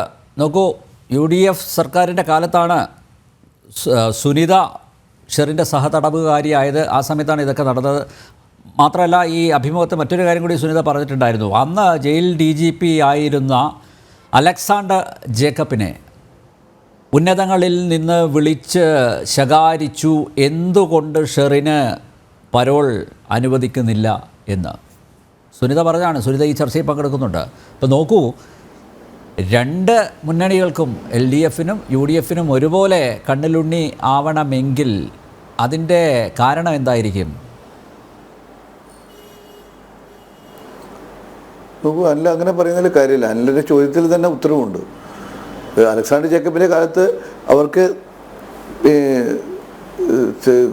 ഫരോള് കൊടുത്തില്ല എന്നുള്ളതാണ് യാഥാർത്ഥ്യം. നമ്മളിപ്പോൾ ആലോചിക്കേണ്ടത് ഒരു ഈ മൂന്ന് തവണ ജീവപര്യന്തം എന്ന് പറഞ്ഞാൽ ഒരു 3 ആയുസ് ജീവപര്യന്തം തടവ് അല്ലെങ്കിൽ തടവിന് ശിക്ഷിക്കപ്പെടണമെന്നാണ് ആ ശിക്ഷയുടെ കാതൽ. ആ ശിക്ഷിക്കപ്പെട്ട പ്രതിക്ക് ഈ 14 വർഷത്തിനിടയിൽ 444 ദിവസമാണ് പരോൾ കൊടുത്തത്. 444 ദിവസത്തിൽ 345 ദിവസം ഓർഡിനറി തടവും 92 പരോളും, 345 ദിവസം ഓർഡിനറി പരോളും, 92 ദിവസം എമർജൻസി പരോളും, 7 ദിവസം യാത്രയ്ക്ക് വേണ്ടിയും ആണ് അദ്ദേഹം കൊടുത്തിരിക്കുന്നത്. ആ കൊടുത്തത് താങ്കൾ പരിശോധിക്കണം. കഴിഞ്ഞ 8 കൊല്ലത്തിനിടയിൽ എത്രയാണ് കൊടുത്തതെന്ന്. അത് ഇവർക്ക് മാത്രമല്ല, അങ്ങനെയൊക്കെ അറിയാം. കൊടിസുനി, കിർമാനി മനോജ്, നമ്മുടെ LDFൻ്റെ കൊലക്കേസിൽ പ്രതിയായി മരണപ്പെട്ടു പോയ LDFൻ്റെ ഏരിയ കമ്മിറ്റി സെക്രട്ടറി ഉൾപ്പെടെയുള്ള ആളുകൾക്ക് കൊടുത്തിട്ടുണ്ട്. ഇടയിലാണ് ആ പട്ടികയിൽ ആദ്യത്തെ പട്ടിക ഷെറിനും ഉണ്ടായിരുന്നു. അതെ, ഞങ്ങളത് അക്കാര്യത്തിൽ ഞങ്ങൾ എടുത്തൊരു നിലപാട് താങ്കൾക്ക് അറിയാമല്ലോ. ആ കേസിൽ ഷാഫി എന്ന് പറയുന്ന ഒരു തടവുകാരൻ തടവിൽ ഇരുന്നു കൊണ്ട് അദ്ദേഹം സ്വർണ്ണ പൊട്ടിക്കൽ ഉൾപ്പെടെയുള്ള കാര്യങ്ങളിൽ ഇടപെട്ടു എന്ന് തോന്നിപ്പിച്ചു. അദ്ദേഹത്തിനെ അടക്കം, ഷാഫി അടക്കം താഴെ ഇറക്കാനാണ് ജയിൽ ഉപദേശക സമിതിയുടെ ഉത്തരവുണ്ടായത്. താങ്കൾ ഒരു കാര്യം മനസ്സിലാക്കണം, ജയിൽ ഉപദേശക സമിതിയിൽ കളക്ടറും SP-യും അതുപോലെ DGP-യും ജയിൽ DGP-യും അതുപോലെ സർക്കാർ നിയമിക്കുന്ന 3 ഉൾപ്പെടെയുള്ള ആളുകളാണ് ജയിൽ ഉപദേശക സമിതിയിൽ ഉണ്ടാകുന്നത്. ഇതേ ജയിൽ ഉപദേശക സമിതി തന്നെ കേരളത്തിലെ പല ജയിലുകളിലും ആളുകളെ പുറത്തിറക്കാൻ വേണ്ടി ശുപാർശ ചെയ്തിട്ടുണ്ട്. ഒരു ശുപാർശയും നടപ്പിലാക്കിയിട്ടില്ലല്ലോ. പൂജപ്പുര, വിയ്യൂർ, നെടുകാൽശ്ശേരി തുടങ്ങി സെൻട്രൽ ജയിലിൽ നിന്നും അവിടെ ഇതുപോലെ ഉപദേശ സമിതി ഉണ്ടായിട്ട് പോലും 1 വർഷവും 2 വർഷവും കഴിഞ്ഞിട്ടും ആ ഉപദേശ സമിതിയിൽ നിന്നും പേര് കൊടുത്ത ആളുകൾ ആരും രക്ഷപ്പെട്ടിട്ടില്ല. ഞങ്ങളെ സംബന്ധിച്ച് ഞങ്ങൾക്ക് ഇവിടെ കരയാനുള്ളത്, ഞാനൊരു കാര്യം പറയട്ടെ, ഇതിൽ ഏറ്റവും ആദ്യം രമേശ് ചെന്നിത്തലയല്ലേ പ്രതികരിച്ചത്, ഏറ്റവും ആദ്യം കോൺഗ്രസ്സല്ലേ കത്ത് കൊടുത്തത്. ഇക്കാര്യത്തിൽ ഞങ്ങൾ എടുക്കുന്ന നിലപാട് നിങ്ങൾക്ക് എല്ലാവർക്കും അറിയാം. എന്നാണ് ഈ സംഭവം ഉണ്ടായത് നമുക്ക് എല്ലാവർക്കും അറിയാം. സംഭവം ഉണ്ടായ കാലം മുതൽ അത് അതിശക്തമായ നടപടി ആരാണ്? വിൻസെന്റ് ഡി പോളിന്റെ IG ആയിരുന്ന സമയത്താണ് അദ്ദേഹമാണ് അന്വേഷണം നടത്തിയത്. ആ അന്വേഷണം നടത്തിയതിന് പേരിലാണ് ഈ കേസ് അന്വേഷണം നടന്നത്. ഈ കേസ് അന്വേഷണം വളരെ ശാസ്ത്രീയപരമായി തെളിവുകൾ നശിപ്പിക്കാൻ വേണ്ടി ഒട്ടനവധി കാര്യങ്ങൾ ഉണ്ടായിട്ട് പോലും ആ കേസ് ശിക്ഷിക്കപ്പെട്ടു എന്ന് മാത്രമല്ല എല്ലാവരെയും ശിക്ഷിച്ചു. മർഡർ, അതുപോലെ കോൺസ്പിറസി, അതുപോലെ ക്രൈം നടത്താനുള്ള പ്രേരണ, അതുപോലെ തന്നെ തെളിവുകൾ നശിപ്പിക്കാൻ ശ്രമിച്ചു, റോബറി, അസോൾട്ട് തുടങ്ങിയ ഈ നിരവധികളായ ഇന്ത്യൻ കുറ്റകൃത്യങ്ങളിൽ പ്രതിയായതുകൊണ്ടാണ് അതൊക്കെ ശരി തന്നെ, ഞാൻ സമ്മതിക്കുന്നു. പക്ഷേ അഡ്വക്കേറ്റ് നിയാസ്, അന്ന് UDFന്റെ ഭാഗമായിരുന്ന ഒരാൾ, അയാളാണ് അന്നും സ്വാധീനം ചെലുത്തിയിരുന്നത്. അദ്ദേഹം ഇപ്പോൾ ഇതാ ഇടതുമുന്നണിയുടെ ഭാഗമായിട്ട് നിൽക്കുന്നു. അപ്പോൾ സ്വാഭാവികമായിട്ടും സംശയത്തിൻ്റെ വിരൽ അത് ചൂണ്ടുന്നത് അദ്ദേഹത്തിൻ്റെ നേരെ തന്നെയാണല്ലോ. ഞാനൊരു കാര്യം ചോദിട്ടെ, ഞാൻ താങ്കൾ ഗണേഷ് കുമാറിനെയാണ് സൂചിപ്പിക്കുന്നതെങ്കിൽ ഗണേഷ് കുമാർ ഞങ്ങളുടെ പാർട്ടിയിലായിരുന്നു. ഗണേഷ് കുമാറിന്റെ പിതാവ് നമ്മളെ പാർട്ടിയിലായിരുന്നു. ആ പിതാവിനെ കേരള ഗവൺമെന്റിൽ നിന്നും മാറ്റിയത് ഞങ്ങളുടെ തീരുമാനപ്രകാരമാണ്. ഞങ്ങൾ ഉള്ള സമയത്ത് തന്നെയാണ് അദ്ദേഹത്തിന് കേസിൽപ്പെട്ടത് ശേഷം ജയിലിലായി. അതിനുശേഷമാണ് അദ്ദേഹത്തിന്റെ പാർട്ടി UDF വിട്ടുപോയിട്ടുള്ളത്. ഇപ്പോൾ LDFിലാണ്. അപ്പോൾ LDFിലുള്ളൊരു മന്ത്രിയെക്കുറിച്ച് ഇപ്പോൾ താങ്കളുടെ മുമ്പ് അങ്ങനെ ഉണ്ടായിരുന്നില്ലേ എന്ന് പറഞ്ഞാൽ എന്തർത്ഥമുള്ളത്? അനിൽ നമ്പ്യാർ ഇതിനു മുമ്പ് ഏതൊക്കെ മാധ്യമസ്ഥാപനത്തിൽ വർക്ക് ചെയ്തിട്ടുണ്ടാവും? അനിൽ നമ്പ്യാർ ഇന്ന് ചെയ്യുന്ന ഒരു പ്രവർത്തനത്തിന് അന്ന് പ്രവർത്തിച്ച മാധ്യമസ്ഥാപനത്തിന് എന്ത് ഉത്തരവാദിത്തമാണുള്ളത്? എനിക്കിവിടെ പറയാനുള്ളത് വളരെ വ്യക്തമായിട്ട് എനിക്ക് 2-3 കാര്യങ്ങൾ പറയാനുണ്ട്. ഒന്ന്, നമുക്ക് പറയേണ്ടത് എങ്ങനെയാണ്, ഞാനൊരു അഭിഭാഷകനാണ്. അനിൽ നമ്പ്യാർ ജയിലിൽ കിടന്നതെന്ന് എനിക്കറിയാം. ഞാൻ ജയിലിൽ കിടന്ന ആളാണ്.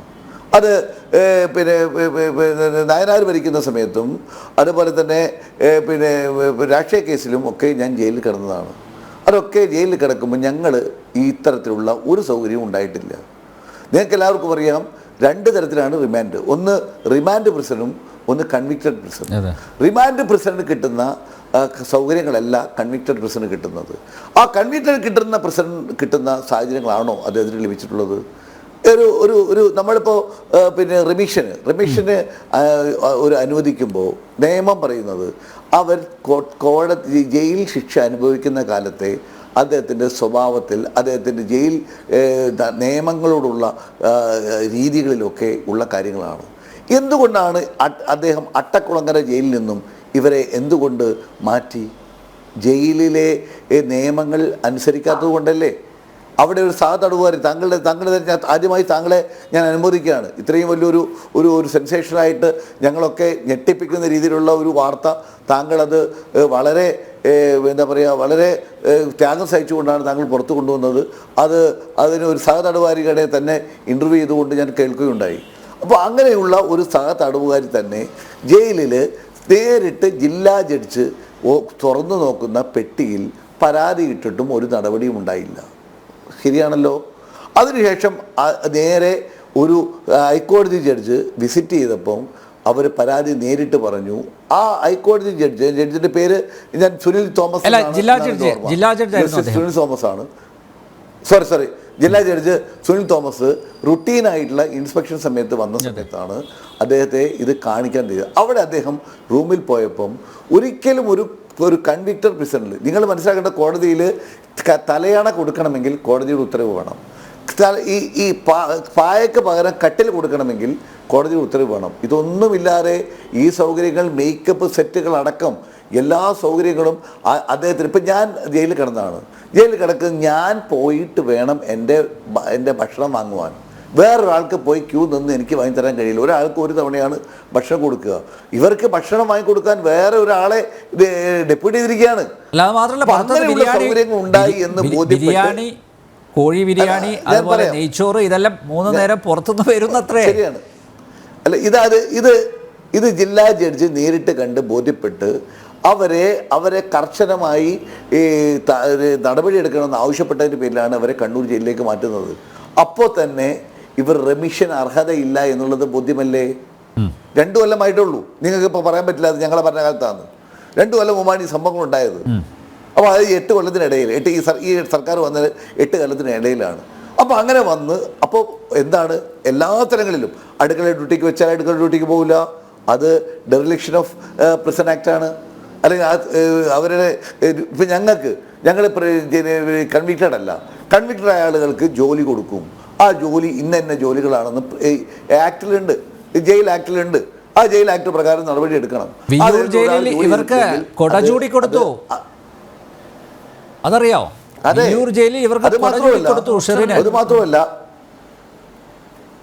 അത് മാത്രമല്ല ഞാൻ മനസ്സിലാക്കിയെടുത്തോളം, ഞാൻ ഇത് കേട്ടതൊക്കെ ശരിയാണെങ്കിൽ അവർക്ക് പ്രത്യേകമായ വേഷഭൂഷാദികൾ പോലും അവിടെ അനുവദിക്കപ്പെട്ടു എന്നാണ്. ഒരു കൺവിക്റ്റഡ് പ്രിസണിന് നമ്മളെ അക്കം എഴുതി വെച്ചിട്ടുള്ള വസ്ത്രം, അത് ഒരേപോലത്തെ വസ്ത്രം, അക്കം എന്ന് പറയുന്നത് ജയിൽ നമ്പറാണ്. ആ നമ്പർ, പ്രിസണർ നമ്പർ വെച്ചുള്ള ഇതാണ് കൊടുക്കേണ്ടത്. ഇവിടെ ഇതൊക്കെ കണ്ടുകൊണ്ടിരിക്കുന്നത്. എന്തിനാണ് ഇതൊക്കെ പറയുന്നത്? കേരളത്തിലെ മണിയറയാക്കി കേരളത്തിലെ ജയിലുകൾ മാറ്റിയത് ഏത് ഗവൺമെൻറ് കാലത്താണ്? അനിൽ നമ്പ്യാരെ, ഇതിനു മുമ്പ് ഏതെങ്കിലും ഒരു സംഭവം അങ്ങ് കൊണ്ടുവന്നതാണ്? ഞാൻ നേരത്തെ പറഞ്ഞല്ലോ, അങ്ങേ അഭിനന്ദിച്ചാണ് ഞാൻ. അപ്പം ഏത് ഭരണത്തിന് കീഴിൽ കെ കരുണാകരൻ്റെ കാലത്തുണ്ടായിരുന്നോ? കെ ആന്റണിയുടെ കാലത്തുണ്ടായിരുന്നോ? അതല്ല കുറച്ചു കാലം ഉണ്ടായിരുന്ന CH മുഹമ്മദ് സാഹിബിൻ്റെ കാലത്തുണ്ടായിരുന്നോ? അല്ലെങ്കിൽ EK നായരുടെ കാലത്തുണ്ടായിരുന്നോ? അച്യുതാനന്ദൻ്റെ കാലത്തുണ്ടായിരുന്നോ? പിണറായിയുടെ കാലത്ത് മാത്രമല്ലേ ഇത് പുറത്തു വന്നിട്ടുള്ളൂ. അപ്പോൾ നിങ്ങൾ ആലോചിക്കേണ്ട, ഇത്രയേറെ മെഷർമെൻ്റ് ഉണ്ടായിട്ട് പോലും ഇത് പുറത്തു വന്നു എന്ന് മാത്രമല്ല. ഞാനൊരു കാര്യം ഇവിടെ താങ്കളുടെ ഇൻ്റർവ്യൂവിൽ തന്നെ ഞാൻ കണ്ട കാര്യമാണ്. ഇവിടെ 14 കൊല്ലം എന്ന് പറയുന്നത് മിനിമമാണ്. അത് ഒരു ജീവപര്യന്തത്തിലുള്ള ആളുകളെ കൺസിഡർ ചെയ്യാണ്. ഇത് 3 ജീവപര്യന്തമാണ് അവരുടെ പേരിലുള്ളത്. അതുകൊണ്ട് 14 വർഷമായപ്പോലും റിമിഷന് നിയമപരമായി ലോ ഡിപ്പാർട്ട്മെൻറ്റ് പോലും ശുപാർശ ചെയ്യാൻ പാടില്ലാത്തതാണ്. ഉന്നതങ്ങളിലെ പിടിപാടല്ലേ. ഇവിടെ അട്ടക്കള ഒരു വിനീതകുമാരി 19 വർഷമായി കഴിഞ്ഞു എന്ന് താങ്കളുടെ ഇൻ്റർവ്യൂവിൽ പറഞ്ഞതാണ്. അതുപോലെ രമ്യ 2 ചെറിയ കുഞ്ഞുങ്ങളെയുമായുള്ള അവർ അവിടെ 10-20 വർഷമായി. അതുപോലെ ലേഖ 20 വർഷമായി. ഇത് ഒത്തിരി ആളുകൾ അവിടെ ഇതേപോലെയുള്ള ജീവപര്യന്തം തടവുകളിൽ കഴിയുന്ന ആളുകൾ. ഇതിനേക്കാൾ 2 കണ്ണും കാണാത്ത ആളാണല്ലോ വിനീതകുമാരി. 2 കണ്ണും കാണാത്തവർ അവരെ എന്തായാലും പരിരക്ഷ കൊടുക്കേണ്ടതല്ലേ? കൊടുത്തില്ലല്ലോ. കേരളത്തിലെ പിണറായി സർക്കാർ അങ്ങനെയാണോ ചെയ്യുന്നത്? അപ്പം നമ്മൾ ആലോചിക്കേണ്ടത്, ഇവിടെ കേരളത്തിലെ മന്ത്രി ആരായിരുന്നാലും, മന്ത്രിയല്ലല്ലോ ഇത് ഒപ്പുവെച്ചത്. അദ്ദേഹത്തിൻ്റെ വകുപ്പല്ലല്ലോ, ട്രാൻസ്പോർട്ട് വകുപ്പല്ലല്ലോ ഇത് ഇവരെ പുറത്തുവിട്ടത്. അത് ജയിൽ വകുപ്പ് ആരതാണ്? ജയിൽ വകുപ്പ് മാത്രമല്ല, മുഖ്യമന്ത്രി നേരിട്ട് കാണാതെ ഒരു മന്ത്രിസഭയിലേക്കും തീരുമാനങ്ങൾ മിനിറ്റ് ചെയ്യാൻ പാടില്ല. അത് മുഖ്യമന്ത്രി കണ്ടെങ്കിലേ മന്ത്രിസഭ അജണ്ടയിലേക്ക് കയറുള്ളൂ. അപ്പോൾ ആരാ കുറ്റവാളി? മുഖ്യമന്ത്രി. അവിടെ ജയിൽ ഉപദേശ സമിതിയിലെ ഒരു CPM സഹയാത്രിക ഇവിടെ പ്രസ്താവന നമ്മൾ കണ്ടല്ലോ. ഒരു തരത്തിലുള്ള സരളയുടെ എം വി സരളയുടെ മൊഴി നമ്മൾ കേട്ടല്ലോ. എന്താ പറഞ്ഞത്? ഒരു തരത്തിലുള്ള, ഞാൻ ഈ പറഞ്ഞ 3-4 കാര്യങ്ങൾ മാത്രം പോരെ ഇവർക്ക് കൊടുക്കാൻ പാടില്ല എന്ന്. പിന്നെ ഇവരെ എന്തിനാണ് അമേരിക്കയിൽ നിന്ന് പുറത്താക്കിയത്? അവിടെ കളവ് നടത്തിയിട്ട്, അമേരിക്കയിൽ നിന്ന് കളവ് നടത്തി. എന്തുകൊണ്ടാണ് അവർക്ക് കൊടുത്ത സ്വത്ത് അദ്ദേഹം തിരിച്ചെഴുതേണ്ടി വന്നത്? ഇവരുടെ ദുർനടപ്പ്.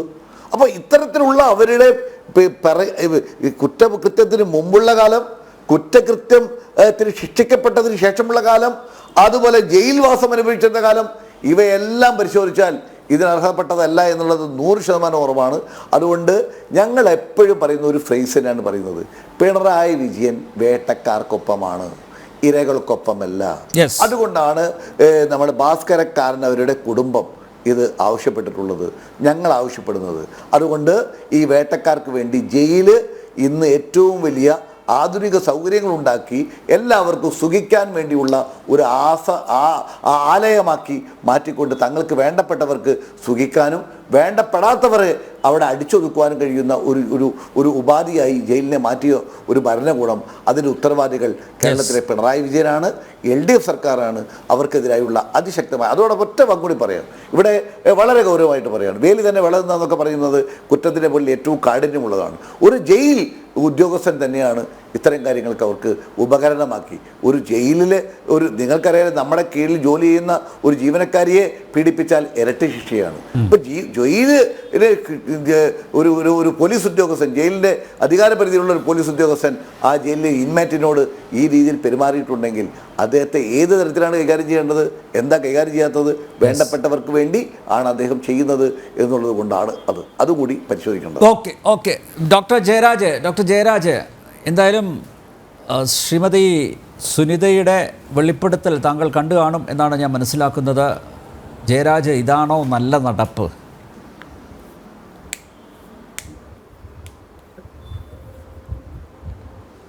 ഇതിനകത്ത് പ്രധാനമായിട്ടും എനിക്ക് കുറച്ച് സമയം തരണം, കുറച്ച് അതിന് വ്യക്തമാക്കാനുണ്ട്. കാര്യം എന്ന് പറഞ്ഞു കഴിഞ്ഞാൽ ഒരു എക്സ് കോൺവിക്റ്റിന്റെ വെളിപ്പെടുത്തലാണ്. നമ്മൾ ലോക പ്രശസ്തമായ നോവലുണ്ട്, ഹെൻറി ഷാരിയർ എന്ന് പറഞ്ഞ ആൾ എഴുതിയതാണ്, പാപ്പിലോൺ എന്നാണ് അതിൻ്റെ പേര്. ഒരു ഫ്രഞ്ച് തടവുകാരൻ്റെ കഥയാണ്. ആ കഥ അതിൻ്റെ രണ്ടാം ഭാഗം ബിയാങ്കോ എന്ന് പറഞ്ഞ്, ഇത് രണ്ടും സിനിമയായതാണ്, വളരെ പോപ്പുലർ ആയതാണ്. ഇയാളുടെ തടവ് ശിക്ഷ അനുഭവിച്ച സമയത്തുണ്ടായിരുന്ന ജീവിതാനുഭവങ്ങൾ എന്ന് പറഞ്ഞിട്ടാണ് ഈ സാധനം ഭയങ്കര ഹിറ്റായത്. അതിനുശേഷം ഇയാളെ ജീവനത്തിന് ശിക്ഷിച്ച് ഒരാളെ കൊന്നതിൻ്റെ പേരിൽ പ്രതി മാറ്റി ഇയാൾ പ്രതിയായി, പോലീസുകാർ ഇയാളുടെ തലയിൽ കേസ് കെട്ടിവെച്ചു എന്നാണ് ആ കഥ തുടങ്ങുന്നത്. അതിനുശേഷം ഇയാൾ ഏകാന്തവാസത്തിന് പോകുന്നതും കടലിൽ നിന്ന് രക്ഷപ്പെടുന്നതെന്നൊക്കെയാണ്. പക്ഷേ അയാൾ കുറേ വർഷങ്ങൾക്ക് ശേഷം അയാൾ വെളിപ്പെടുത്തിയെന്ന് പറഞ്ഞാൽ ഞാൻ പറഞ്ഞതെല്ലാം കള്ളമായിരുന്നു, ഇത് ആളുകൾക്ക് പോപ്പുലറൈസ് ചെയ്യാൻ വേണ്ടി ഇറ്റ് വാസ് എ ഫിക്ഷൻ എന്ന് അയാൾ പറയുണ്ടായി. ഹെൻറി ഷാരിയർ തന്നെ പറഞ്ഞു. അതുപോലെ തന്നെ ഗോണ്ടനാമ തടവുകാർ നമ്മൾ കണ്ടതാണ്. ഒരു അമേരിക്കൻ പട്ടാളക്കാരിയുടെ മൊബൈലിൽ നിന്ന് ചോർന്ന പിക്ചർ വഴിയാണ് ഗോണ്ടനാമയിൽ എങ്ങനെയാണ് തടവുകാരവിടെ പീഡനം അനുഭവിക്കുന്നത് എന്നുള്ള കാര്യം ലോകം മുഴുവൻ കണ്ടതാണ്. എന്നിട്ട് പോലും എക്സ് കോൺവിക്റ്റിൻ്റെ ഒരു വാദങ്ങൾ പോലും ഒരു കോടതിയും, ലോകത്തിലെ ഒരു കോടതിയും അംഗീകരിച്ചിട്ടില്ല. കാരണം നേരത്തെ ഉല്ലാസ് ബാബു പറഞ്ഞ കണക്കോലെ ഈ എക്സ് കോൺവിക്റ്റ് എന്ന് പറഞ്ഞ ആൾ ദേശസേവനം നടത്തിയെന്നല്ലല്ലോ ജയിലിൽ പോയത്. ഈ എക്സ് കോൺവിക്റ്റ് എന്ന് പറഞ്ഞ ആൾ, സഹതടവുകാരി എന്ന് പറഞ്ഞ ആൾ സാമൂഹ്യ പ്രവർത്തനം നടത്തിയതിനല്ലല്ലോ ജയിലിൽ പോയത്. അപ്പൊ അവരും ജയിലിൽ പോയത് കുറ്റം ചെയ്തിട്ടാണ്. അവർ കുറ്റം കഴിഞ്ഞു, കുറ്റത്തിന്റെ ശിക്ഷ അനുഭവിച്ചതിന് ശേഷം കണ്ണ കണ്ട കാര്യങ്ങളെ വിളിച്ചു പറയേണ്ടതാണോ? അതുകൊണ്ട് ഇന്ത്യൻ കോടതികളും ആ രീതിയിൽ ഇതിനെ കാണാൻ നിങ്ങൾ ഒരിക്കലും ഷെറിനെ ന്യായീകരിക്കരുത്. തെളിവിന്റെ അടിസ്ഥാനത്തിലാണ്. ഞാൻ ഷെറിനെ ഒന്നും ന്യായീകരിക്കല്ല, വെറുതെ അല്ല, ഷെറിനെ ഒന്നും ന്യായീകരിക്കൊന്നുമല്ല. അത്രേ ഉള്ളൂ. ലോകത്തുള്ള മുഴുവൻ കോടതികളും ഒരു എക്സ് കോൺവിക്റ്റിന്റെ വാദഗതിയെ ആ അർത്ഥത്തിൽ മാത്രമേ കാണുന്നുള്ളൂ. ലോകം മുഴുവൻ അങ്ങനെയാണ്. ഇന്ത്യൻ കോടതികളും അങ്ങനെ തന്നെയാണ് കാണുന്നത്. ഞാൻ അതിന്റെ നിയമവശമാണ്. ആണെന്നേ, ഞാൻ കള്ളത്തരം എന്തിനാ പറയുന്നത്? രണ്ട് അഡ്വക്കേറ്റുമാരുണ്ടല്ലോ നമ്മുടെ പാനലില്, അവര് പറയട്ടെ. ജയരാജ്, ഒരു മിനിറ്റ്. ഡോക്ടർ ജയരാജ്, 10 വർഷം കഴിഞ്ഞിട്ടല്ല സുനിത ഇത് വെളിപ്പെടുത്തുന്നത്. സുനിത അന്ന് ജയിലിൽ നിന്ന് ഇറങ്ങിയ സമയത്ത് തന്നെ റൈറ്റ് ടു ഇൻഫർമേഷൻ വഴി പല കാര്യങ്ങളും ശേഖരിച്ചിട്ടുണ്ട്. അവരുടെ കയ്യിലെല്ലാം ആധികാരികമായിട്ടുള്ള രേഖകളുണ്ട്. അല്ലാതെ 10 വർഷം ഇപ്പം ഷെറിനുമായിട്ട് എന്തോ ഒരു വൈരാഗ്യത്തിൻ്റെ പേരിൽ, വ്യക്തിവിരോധത്തിൻ്റെ പേരിൽ ഇതെല്ലാം അങ്ങ് വിളിച്ചു പറഞ്ഞൊന്നുമല്ല. ആ രീതിയിൽ ഇതിനെ ചിത്രീകരിക്കേണ്ട ആവശ്യവുമില്ല.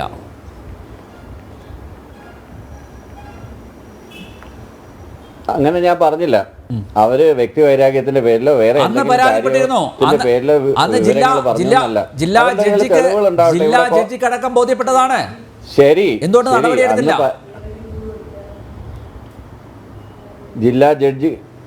ജില്ലാ ജഡ്ജിക്കടക്കം ബോധ്യപ്പെട്ടതാണെങ്കിൽ ഇനിയും കോടതികളുണ്ടല്ലോ, ആ കോടതികളെ സമീപിക്കാമല്ലോ. അതുകൊണ്ടാണ് ഞാൻ പറഞ്ഞത് എക്സ് കോൺവിക്റ്റിന്റെ വാദഗതികൾക്ക് കോടതികൾ അത്ര പ്രസക്തിയെ കൊടുക്കാറുള്ളൂ. അതുകൊണ്ടാണ് എല്ലാ കോടതികളും അങ്ങനെയാണ്. അതല്ലെങ്കിൽ അവർ അടിസ്ഥാനപരമായി നുണപരിശോധനയ്ക്ക് വിധേയമാവട്ടെ, നാർക്കോ അനാലിസിസിന് വിധേയമാകട്ടെ, എന്നിട്ട് നമുക്ക് ഈ ചർച്ച തുടരാം. നമ്മൾ ഇന്ന് ചർച്ച ചെയ്യുന്നത് കോർപ്പറേറ്റ് സോഷ്യൽ റെസ്പോൺസിബിലിറ്റിയുടെ ഭാഗമായാണ്. നമ്മൾ ഇന്ന് ചർച്ച ചെയ്യുന്നത് കോർപ്പറേറ്റ് സോഷ്യൽ റെസ്പോൺസിബിലിറ്റിയുടെ ഭാഗമാണെന്ന് നല്ല ബോധത്തോടു കൂടിയാണ് ഞാൻ ഇരിക്കുന്നത്. കാര്യം എന്തുകൊണ്ടാണ് ഈ ചർച്ച ഇന്ന് വന്നതെന്നുള്ള കാര്യം ഇത് കാണുന്ന എല്ലാവർക്കും അറിയാം. നമുക്കെല്ലാം ഈ കോർപ്പറേറ്റ് സോഷ്യൽ റെസ്പോൺസിബിലിറ്റി ഉണ്ടല്ലോ. അതുകൊണ്ട് നമ്മൾ ആയിരക്കണക്കിന് സ്കൂട്ടറുകളും ലാപ്ടോപ്പുകളും മറ്റു കാര്യങ്ങളും എല്ലാം ജനങ്ങൾക്ക് പകുതി വിലയ്ക്ക് കൊടുക്കാൻ നടക്കുന്നവരല്ലേ. അതുകൊണ്ട് ഈ വിഷയം അതങ്ങനെ നിൽക്കട്ടെ. ആ വിഷയത്തിന്റെ ഗ്രാവിറ്റി ഒന്നും ഞാൻ കളയുന്നൊന്നുമില്ല. എന്നെ ചർച്ചയ്ക്ക് വിളിച്ചത് ഈ വിഷയം പറയാനാണ്. സർക്കാർ നോമിനി, ആ തട്ടിപ്പ് പരിപാടി പല സ്ഥലത്തും ഉദ്ഘാടനം ചെയ്തത് ഇടതുമുന്നണിയുടെ നേതാക്കന്മാരും MLA-മാരും മന്ത്രിമാരും ഒക്കെയാണ് കേട്ടോ, മറന്നുപോലെ. 1000 കോടി രൂപ ഡൈവേർട്ട് ചെയ്യണ്ട. വേണ്ട, ആ വിഷയത്തിലേക്ക് നമുക്ക് വരാം. നാളെ ഞാൻ ചർച്ച നടത്താം. നിങ്ങൾ വരുമോ? നമുക്ക് ചർച്ച ചെയ്യാം, വിശദമായ ചർച്ച ചെയ്യാം. ഇപ്പൊ ഇതിൽ നിന്നുകൊണ്ട് സംസാരിക്കൂ. ഇതാണോ നല്ല നടപ്പ്? അതുകൊണ്ടാണോ ഇതൊക്കെ മനസ്സിലാക്കിയത് കൊണ്ടാണോ ഇത്ര പെട്ടെന്ന് ഷെറിന്റെ കാര്യത്തിൽ ദ്രുതവേഗത്തിൽ തീരുമാനം ഉണ്ടായത്? ഫയൽ എത്ര പെട്ടെന്നാണോ മന്ത്രിസഭയുടെ മുന്നിലേക്ക് പോയത്? Doctor B Jayaraj, doctor B Jayaraj, 3 ജീവപര്യന്തം ഞാൻ പറയട്ടെ, ഒരൊറ്റ കാര്യം ഞാൻ പറ. ശരി, ഷെറിൻ തെറ്റുകാരിയാണ്. ഷെറിൻ അങ്ങേയറ്റത്തെ പാതകമാണ് ചെയ്തത്, ഗൂഢാലോചന കുറ്റമാണ് ചെയ്തത്. അവർക്ക് 3 ജീവപര്യന്തം ശിക്ഷ കൊടുത്തിട്ടുണ്ട്. ആ ശിക്ഷ കൊടുത്തതിന് ഇളവ് ചെയ്യാനായിട്ട് ഇല്ല, മാനസാന്തരം എന്നൊന്നും ഞാൻ പറയുന്നില്ല. ജയിൽ ഉപദേശക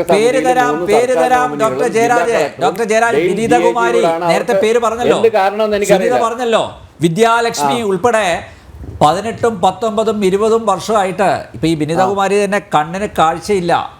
അവരെന്താ സാർ, തൊലിവെളുപ്പില്ലാത്തതുകൊണ്ടാണോ? എന്താ അവർക്ക് ഈ നീതി ലഭിക്കാതെ പോയത്? എന്താ ഷെറിന് എന്താ കൊമ്പുണ്ടോ? ഉണ്ടോ?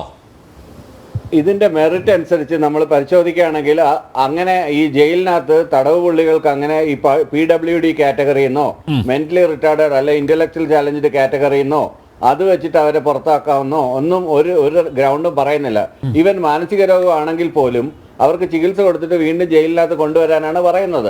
അവർക്ക് വേണ്ടുന്ന ചികിത്സകളെല്ലാം അവിടെ കൊടുക്കുന്നുണ്ടാവും. പിന്നെ ചില കാറ്റഗറി അനുസരിച്ചിട്ടാണ് ഇവരെ പുറത്തു പോകണം എന്നുള്ളത്. പിന്നെ ഈ പറഞ്ഞില്ലേ വെളിയിൽ ഇറങ്ങി നടക്കുന്നത് ഞാൻ കണ്ടിട്ടുണ്ട്. എനിക്ക് താങ്കളോട് ചോദിക്കാനുള്ളത് എന്തുകൊണ്ടാണ് ഷെറിന്റെ കേസിൽ ഇത്ര പെട്ടെന്ന് തീരുമാനം ഉണ്ടായത് എന്നുള്ളതാണ്. അതിന് പിന്നിൽ ആരാണ് പ്രവർത്തിച്ചത്?